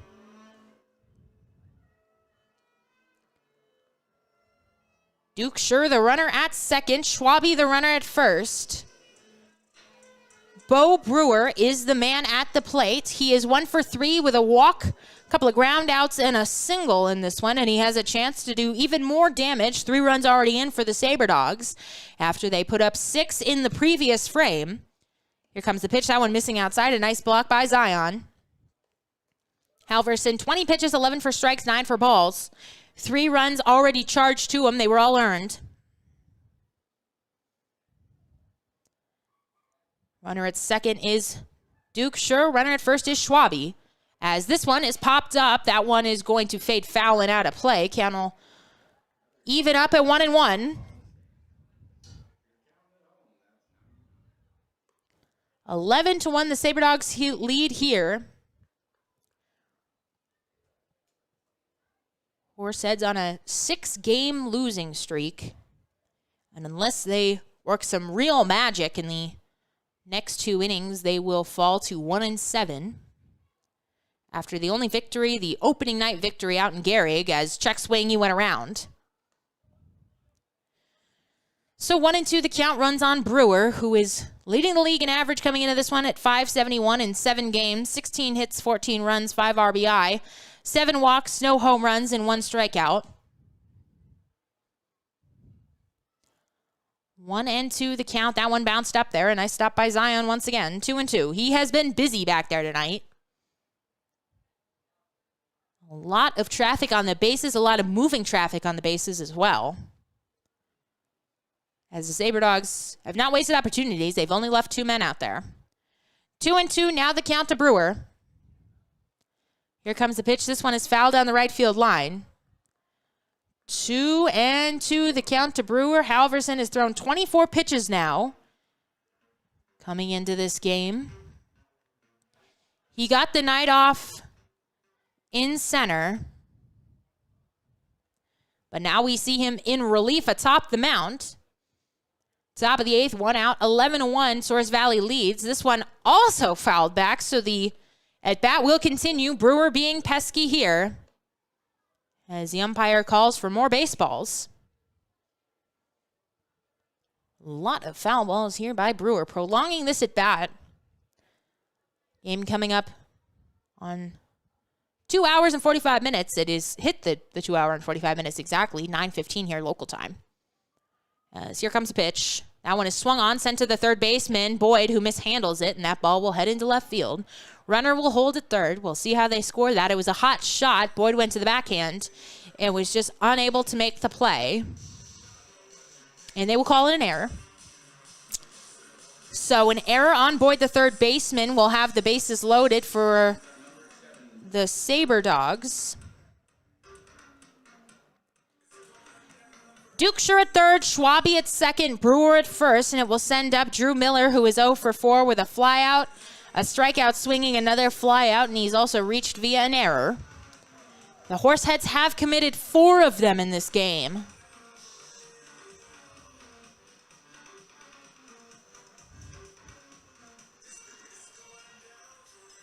Miller, the man at the plate, the DH for the Saber Dogs here this evening, out of Pryor, Oklahoma. And he will swing at a pitch. That one is going to be foul. Hit a long way, but foul. 0-1 the count. Pryor, Oklahoma product, 6'2", 210 pounds, Wichita State University. On the season for the Saber Dogs, he has hit .379 in 7 games with 11 hits, 9 runs, 1 home run, 7 RBI, and 5 walks. That one bounced in there for a ball. 1-1 the count. Gets away from Zion, but not far enough for the runner to advance. Last night, Miller was 2 for 4 with an RBI and a walk, as well as 2 strikeouts.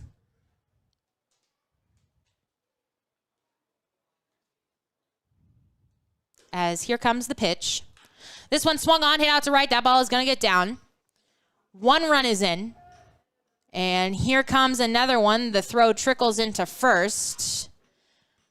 So a 2 RBI single by Drew Miller will have this at 13-1 as the runs just keep coming for the Saber Dogs.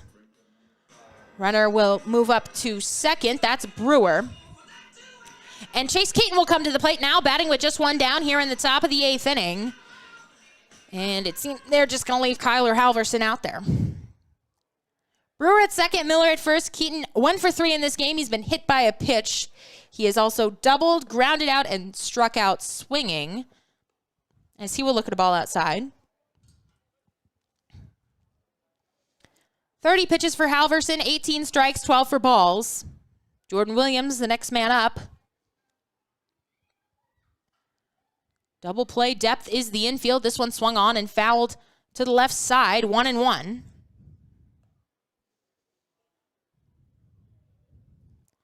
Coming up on 3 hours now is this game. We were moving right along, and then the last 2 innings happened.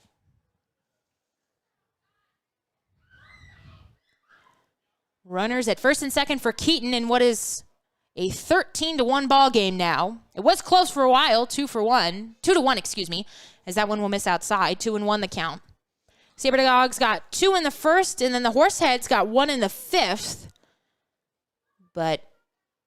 And this game kind of spiraled out of control. 6 runs in the top of the 7th and 5 runs in the top of the 8th for the Saber Dogs. As here comes the pitch. That one hitting the outside corner, for a strike. 2-2 the count now to Keaton, center fielder in this game. 13-1, Souris Valley leads, top of the 8th inning, just 1 down. Halverson looking to get the boys back to the bat rack. As this one is swung, hit up the middle. Second baseman fires to second and over to first. It will not be in time. So they do get the man in the middle, Miller, for the second out of the inning on the fielder's choice. Advancing to third is Brewer. And aboard at first is Chase Keaton. And so it will be Jordan Williams, who is having a terrific game. He is 3 for 4 with a triple, a strikeout, a home run, and a single. So he needs the double to complete the cycle here. So we are on cycle watch officially for Jordan Williams, who had also made a tremendous diving catch out and right. This one chopped to the first baseman, who mishandles it. And that'll be another error on Schmidt as the 14th run of the ball game comes across to score. Just kind of ate him up. Infield was in. And he knows it. So scoring is Brewer on the error. Advancing to second is Keaton. And aboard at first is Jordan Williams. That is the 5th error of the evening for the Horseheads. The second one committed by Joe Schmidt. And now Schaefer will come to the plate, who is 1 for 4. He will swing, hit this one out to second. Lopez gloves, bobbles, but he still does get the runner at second. He goes a short way to retire Williams. So another big inning for the Saber Dogs. 6 runs in the top of the 8th inning. We head to the bottom of the frame. Horseheads trailing 14-1. Your hometown's baseball team, the Casper Horseheads, is back in the saddle. Be there for the 2021 season. Don't miss a minute of Horseheads baseball this summer as the Horseheads prepare to take on the Souris Valley Saber Dogs this Tuesday, Wednesday, and Thursday. First pitch for all 3 games is 6:35 p.m. Mountain West time. Giveaways, great food, affordable family fun, and the best in collegiate baseball await you at Mike Lansing Field.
The Horseheads are still actively looking for host families in the Casper, Wyoming, and surrounding areas to host a variety of players and interns for the 2021 season. Host families play an integral part of our organization by providing players and interns a place to call home for the summer. Benefits of becoming a host family include season tickets for your household to all Horseheads home. Luke Quick, Zion Springer, and Ricky Teal, the men due up for the Horseheads here in the inning. Quick, the man to the plate. First, he will swing and not get a pitch. Right down the heart of the plate. Shane Sinclair out for another inning of work. 42 pitches, 18 strikes, 24 for balls. In what is a 14-1 game as Luke sends this one out to shallow left. But racing in is Schwabe to make the out. Excuse me. As out on the fly out is Quick. And it will send Zion Springer to the plate. Sinclair, 43 pitches, 24 for balls, 19 for strikes. The Horseheads trail this one 14-1. They have not scored since the bottom of the 5th, back when it was still just a 1-run game. But 6 runs in for the Saber Dogs in the 7th and 6 runs in the 8th inning have them up 14-1. As Springer, the 9-man, will come to the plate. He is 1 for 2 so far in this game. As that one will catch the outside corner, for a strike. 0-1 now the count to Springer. He's 1 for 2 with a single, a hit by pitch, and a ground out in this one. As it'll hit the inside corner there for a strike. So mixing it up, there is Sinclair. Strike on the outside corner and then 1 on the inside. 0-2 now the count. Here comes the pitch. Big swing and a miss by Zion, and he is down on 3 pitches. So Ricky Teal will come to the plate now for the Horseheads. He is 1 for 4 as the lineup will turn over once more. Teal 1 for 4 with a ground out, a fly out, a single, and a line out. 14 runs for the Saber Dogs on 14 hits, no errors, 4 men left. 1 run, 7 hits, 5 errors, and 12 men left for the Horseheads. Those 5 errors, very costly, most of them coming in the 7th and the 8th inning when the Saber Dogs just kept on scoring. First pitch swinging is Teal. He sends this one out to center, but it'll be the left fielder Schwabe who calls him off. And on 1 pitch, Teal is retired. And that will be the inning. 1, 2, 3, go the Horseheads here in the bottom of the 8th. We head to the top of the 9th. Saber Dogs leading 14-1. Your hometown's baseball team, the Casper Horseheads, is back in the saddle. Be there for the 2021 season. Don't miss a minute of Horseheads baseball this summer as the Horseheads prepare to take on the Souris Valley Saber Dogs this Tuesday, Wednesday, and Thursday. First pitch for all 3 games is 6:35 p.m. Mountain West time. Giveaways, great food, affordable family fun, and the best in collegiate baseball await you at Mike Lansing Field.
Ricky Teal, the last out of the bottom of the 8th, is now on to pitch for the Horseheads. He has not pitched this season, and he is listed as an infielder, so we have a position player pitching here as it will send up the 7, 8, and 9 men to the plate for the Saber Dogs. This one is swung on by Buckle, and back up the middle it will go for a base hit. So this 14-1 game could get even uglier, even more quickly, as we have a position player pitching now. 14 runs, 15 hits, no errors, 4 men left for the Saber Dogs. 1 run, 7 hits, 5 errors, and 12 men left on for the Horseheads as Jack Paulson will come to the plate. He is 2 for 4 in this one with 2 singles, a strikeout looking, and a flyout. This is just Teal's 3rd game out of Orange Coast College. The freshman there is a right-hander, and this one misses. But this won't be a strike. 0-1 the count to him. Paulson, the number 8 man for the Saber Dogs. Batting with a man on at first. Big swing, and that one is fouled off. So quickly 0-2. Teal is ahead of Paulson.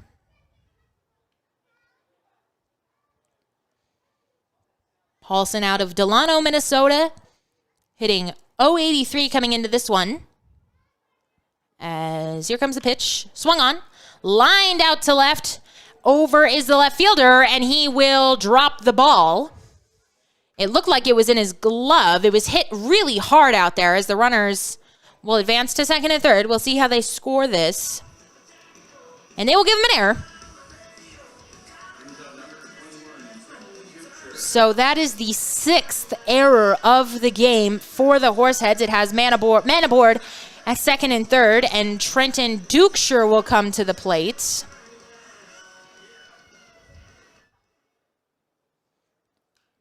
This one skied on the infield and in foul territory. Joe Schmidt will make the play for the first out. So first pitch swinging was Dukeshire, and he is out on just 1 pitch. So the foul out to Schmidt. Runners holding at second and third will send Caden Schwabe to the plate. Schwabe, the left fielder, is 2 for 5 with 3 flyouts and 2 singles. And he's facing off against Ricky Teal. He sends this one out to center on a line. That one will drop down for a base hit. They will score just the 1 run. As moving up to third was Paulson on the play. So Brewer will come to the plate. Paulson the man at third, Schwabe at first. Brewer 1 for 4 with a walk, 2 groundouts, a single, and he's also reached on an error.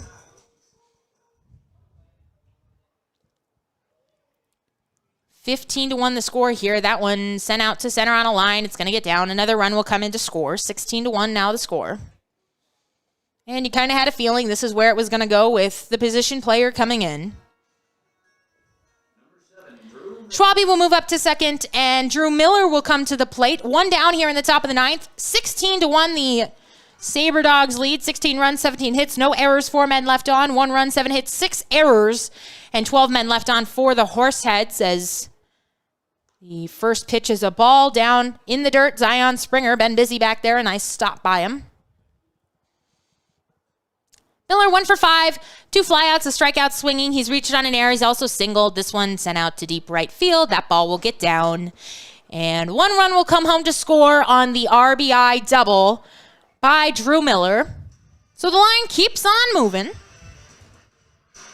Brooks Browning tracking that one down. Miller aboard at second. Brewer at third. 17-1. Chase Keaton now the man at the plate, the center fielder, 1 for 4. He's been hit by a pitch. He has doubled. He has grounded out, struck out swinging, and reached on a fielder's choice. We didn't see Keaton last night. This one is lined foul. Knocked a runner at third down. Everything is being barreled up here as we expected. Keaton out of Valley Mills, Texas, 6'3", 195 pounds, Murray State College product. As that one will miss. I don't know where it missed. Teal is barking on the mound. 1-1 the count in a 17-1 ball game. This one hammered through the left side and under the dive of the third baseman, Boyd. 2 runs will score on this one. Throw comes into second. And it is now 19-1. As 2 more runs come across to score, they have now put up 5 here in the top of the 9th inning. And it will send up Jordan Williams, the right fielder, who is 3 for 5. So he will have another chance to hit for the cycle. Just up last inning. He has tripled. He has hit a homer. He has singled. He's also struck out and reached on an error. So he will need a double for the cycle. As that one will miss. Teal can't believe it. It was a curveball. Fans don't like it.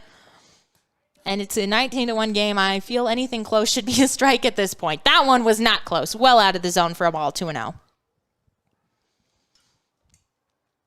As we have some fans heading for the exits here, but a lot of them still sticking by, and he swings so hard he falls down there. As 2-1 the count now to Williams. This game has had a little bit of everything. Williams was trying for that double right there. And here comes a pitch. This one swung on and hit out to center. That'll just be a base hit for him. So he does not hit for the cycle. And unless they bat around here, he will not. As advancing to second on the plate, Chase Keaton. And Jaden Schaefer will come to the plate. 1 for 5 with 2 ground outs, a fly out, a single, and another ground out. We've been in action for just over 3 hours here, 9:30 local time. As that one will miss inside for a ball. This is the first time we are seeing Jaden Schaefer. He is hitting .364 in 4 games as a strike on the outside corner called, 1-1. 4 runs, 4 hits, 3 RBI, 5 walks, and 5 strikeouts. In his last game, he was 2 for 3.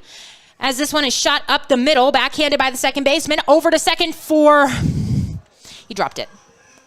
So he dropped it, and he was going to be out. They had a chance to turn 2, but Callahan covering dropped the ball. And so another error will have everybody safe on what could have been an inning-ending double play. And assistant coach is going to come out to say dropped it on the transfer probably, and that the runner at second is out. We will see what the call is. Right now, it is that everybody is safe and the bases are loaded, and that is going to be the call. They will not converge on that one. So an error by the shortstop, Callahan, has everybody safe. Keaton at third, Williams at second, Schaefer at first, and Declan Buckle will come to the plate, 2 for 4 with a fly out, a ground out, a double, a walk, and a single. So these Saber Dog batters are sure getting a lot of at-bats here this evening, as this one is fouled down the right field line. Schmidt is unable to make the catch. We have an obstructed view of the right field line, so I was leaning all the way to my left on that one. But he goes for a strike. 0-1 now the count to Buckle. Stand up, stretch the legs, get the blood flowing. Get a better view of that right field line. This one is hammered out to left, and it's going to drop down for a base hit. Everybody will move up a station. And that is the 20th run of the evening for the Saber Dogs. That is also the 21st hit. 20 runs, 21 hits, no errors, 4 men left on for the Saber Dogs, 1 run, 7 hits, 7 errors, and 12 men left on for the Horseheads. This is just a game that just want to get over with and file away. Ball gets by Springer, no advance by the runner. It is Jake Allen in left.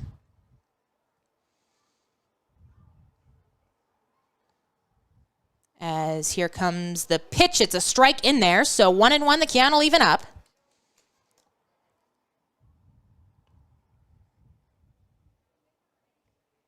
Paulson 2 for 5 with 2 singles, a strikeout swinging, a fly out, and an error. And this one is going to be set into left field. Back a couple steps on it is Jake Allen, who makes the play. Runner at third will tag, runner at second will tag, runner at first will hold. 21 runs now for the Saber Dogs on the sacrifice fly by Paulson.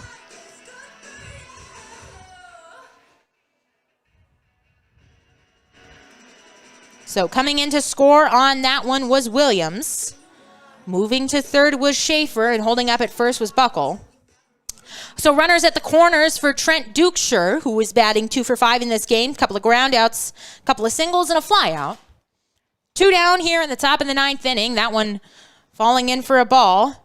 Having to block it was Springer. It was all the way in the other batter's box. 21-1, Saber Dogs lead this one. 2 runs in the first, 6 in the 7th, 6 in the 8th, and now 7 in the 9th off of position player Ricky Teal. That one will miss for a ball downstairs. 2-0 the count. Well, at least the mean comments have stopped as this one is sent out to left. That's going to get down in front of Allen. And another run will come across to score.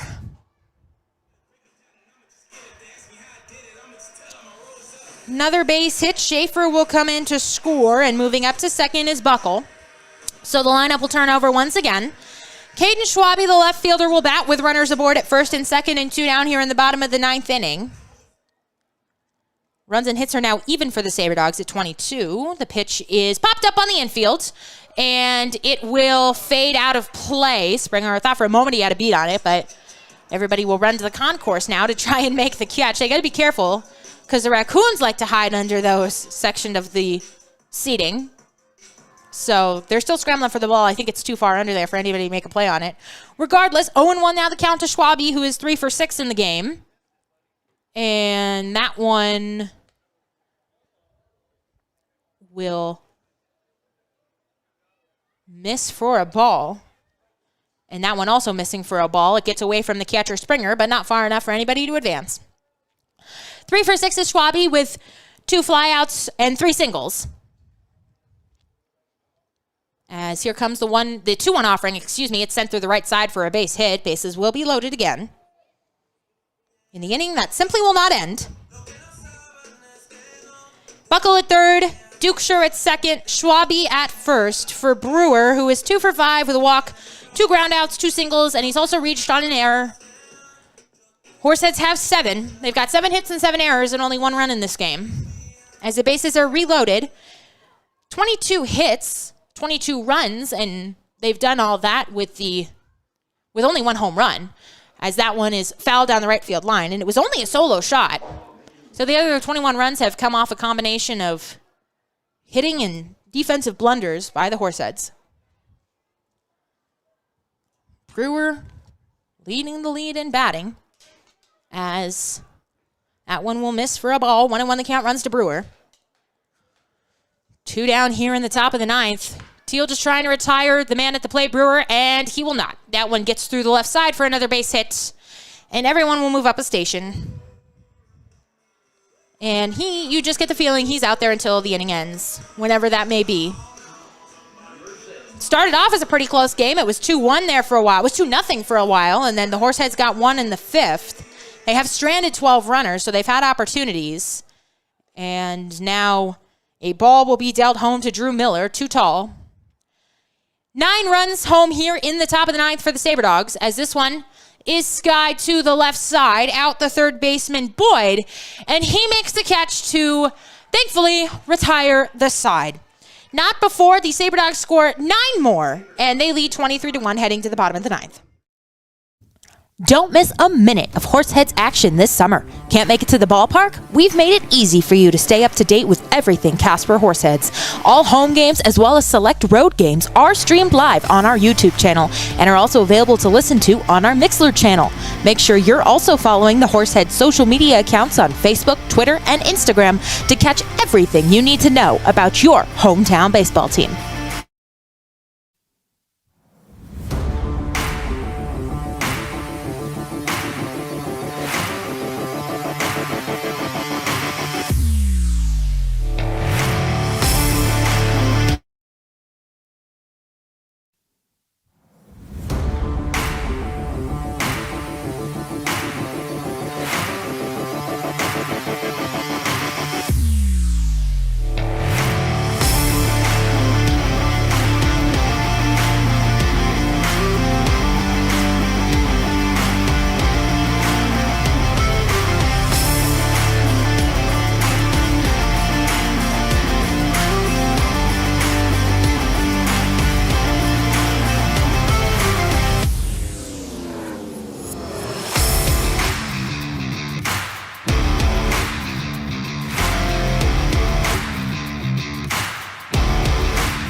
It is 23-1 here, the score. Saber Dogs leading the Horseheads in the bottom of the 9th inning. Ryan Callahan, Christian Lopez, and Jake Baker due up.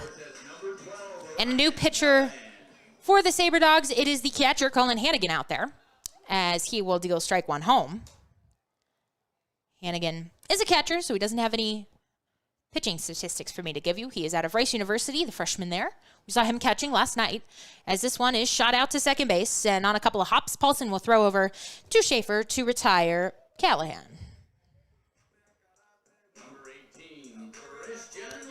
Christian Lopez will come to the plate. He is 2 for 4 in this game with a couple of singles, a strikeout looking, and a ground out. We are here in the bottom of the 9th inning, 1 out, 23-1, the Saber Dogs leading. Catcher Colin Hannigan on to pitch, as that one will find the outside corner for a strike. 23 runs, 24 hits, no errors, 7 men left on for the Saber Dogs. 1 run, 7 hits, 7 errors, and 12 men left on for the Horseheads. As this one is also sent out to second base on a couple of hops, and throwing over to Schaefer is Paulson, and he will retire Lopez.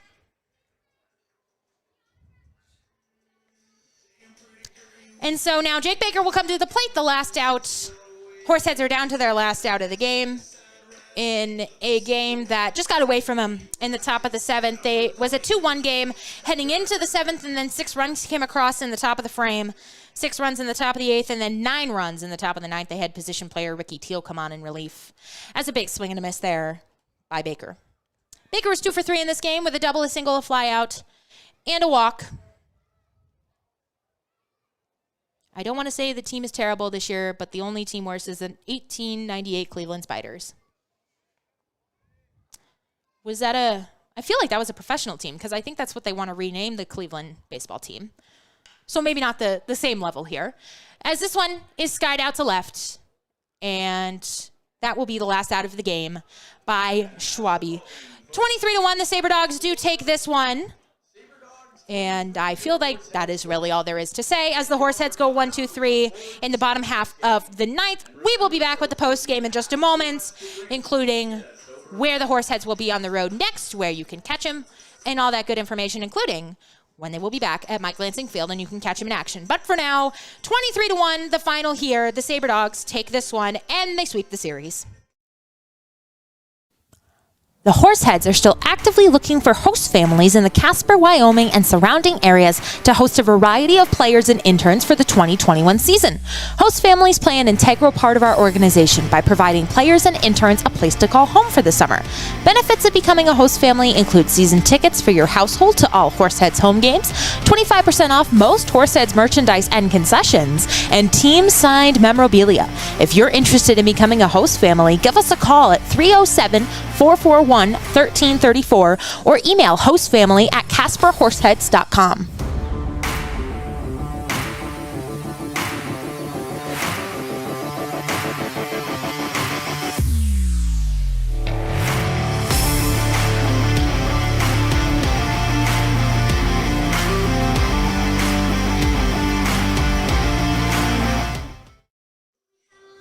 Welcome back to Mike Lansing Field. The game has ended 23-1. The Saber Dogs take this one. They sweep the Horseheads here at home. Saber Dogs move to 6-2 on the season, and the Horseheads fall to 1-7. It was a close game, battling throughout. It was 2-0 after the Saber Dogs put up two quick ones on the starter, Jake Reeker, and it was 2-0 until the bottom of the fifth when the Horseheads finally were able to get one across. It was 2-1 heading into the top of the seventh inning when the Saber Dogs put up 6 runs. They put up 6 more in the eighth, and then to seal the deal, they put up 9 in the top of the ninth. 12 men left on for the Horseheads. That and the 7 errors, the headlines of this one. Well, you know what? It's in the past now. We don't got to worry about it. You move ahead. You're going to Canyon County Spuds to play them up in Caldwell, Idaho. Boys will take off tomorrow morning at 4 a.m. to travel on the 10-hour bus ride, so thoughts are with them. As I will not be joining them, so you can listen to the Spuds broadcaster and then for that 3-game series. And then they will head out to Gehrig, Nebraska. I will also not be along with them, but the Pioneers have an excellent broadcaster as well, and you will be able to listen to them and watch them both on the Spuds and the Pioneers feed. They will have YouTube streams as well as Mixler speeds as well. So we are hoping good things for the Horseheads. You can catch us on social media. We will be tweeting out all the updates throughout the games, and we will see you back at Mike Lansing Field next week. Tuning out, it is Hannah Martin. Been along with you for all 9 innings. 23-1, the Saber Dogs take this one. Drive safe, everybody.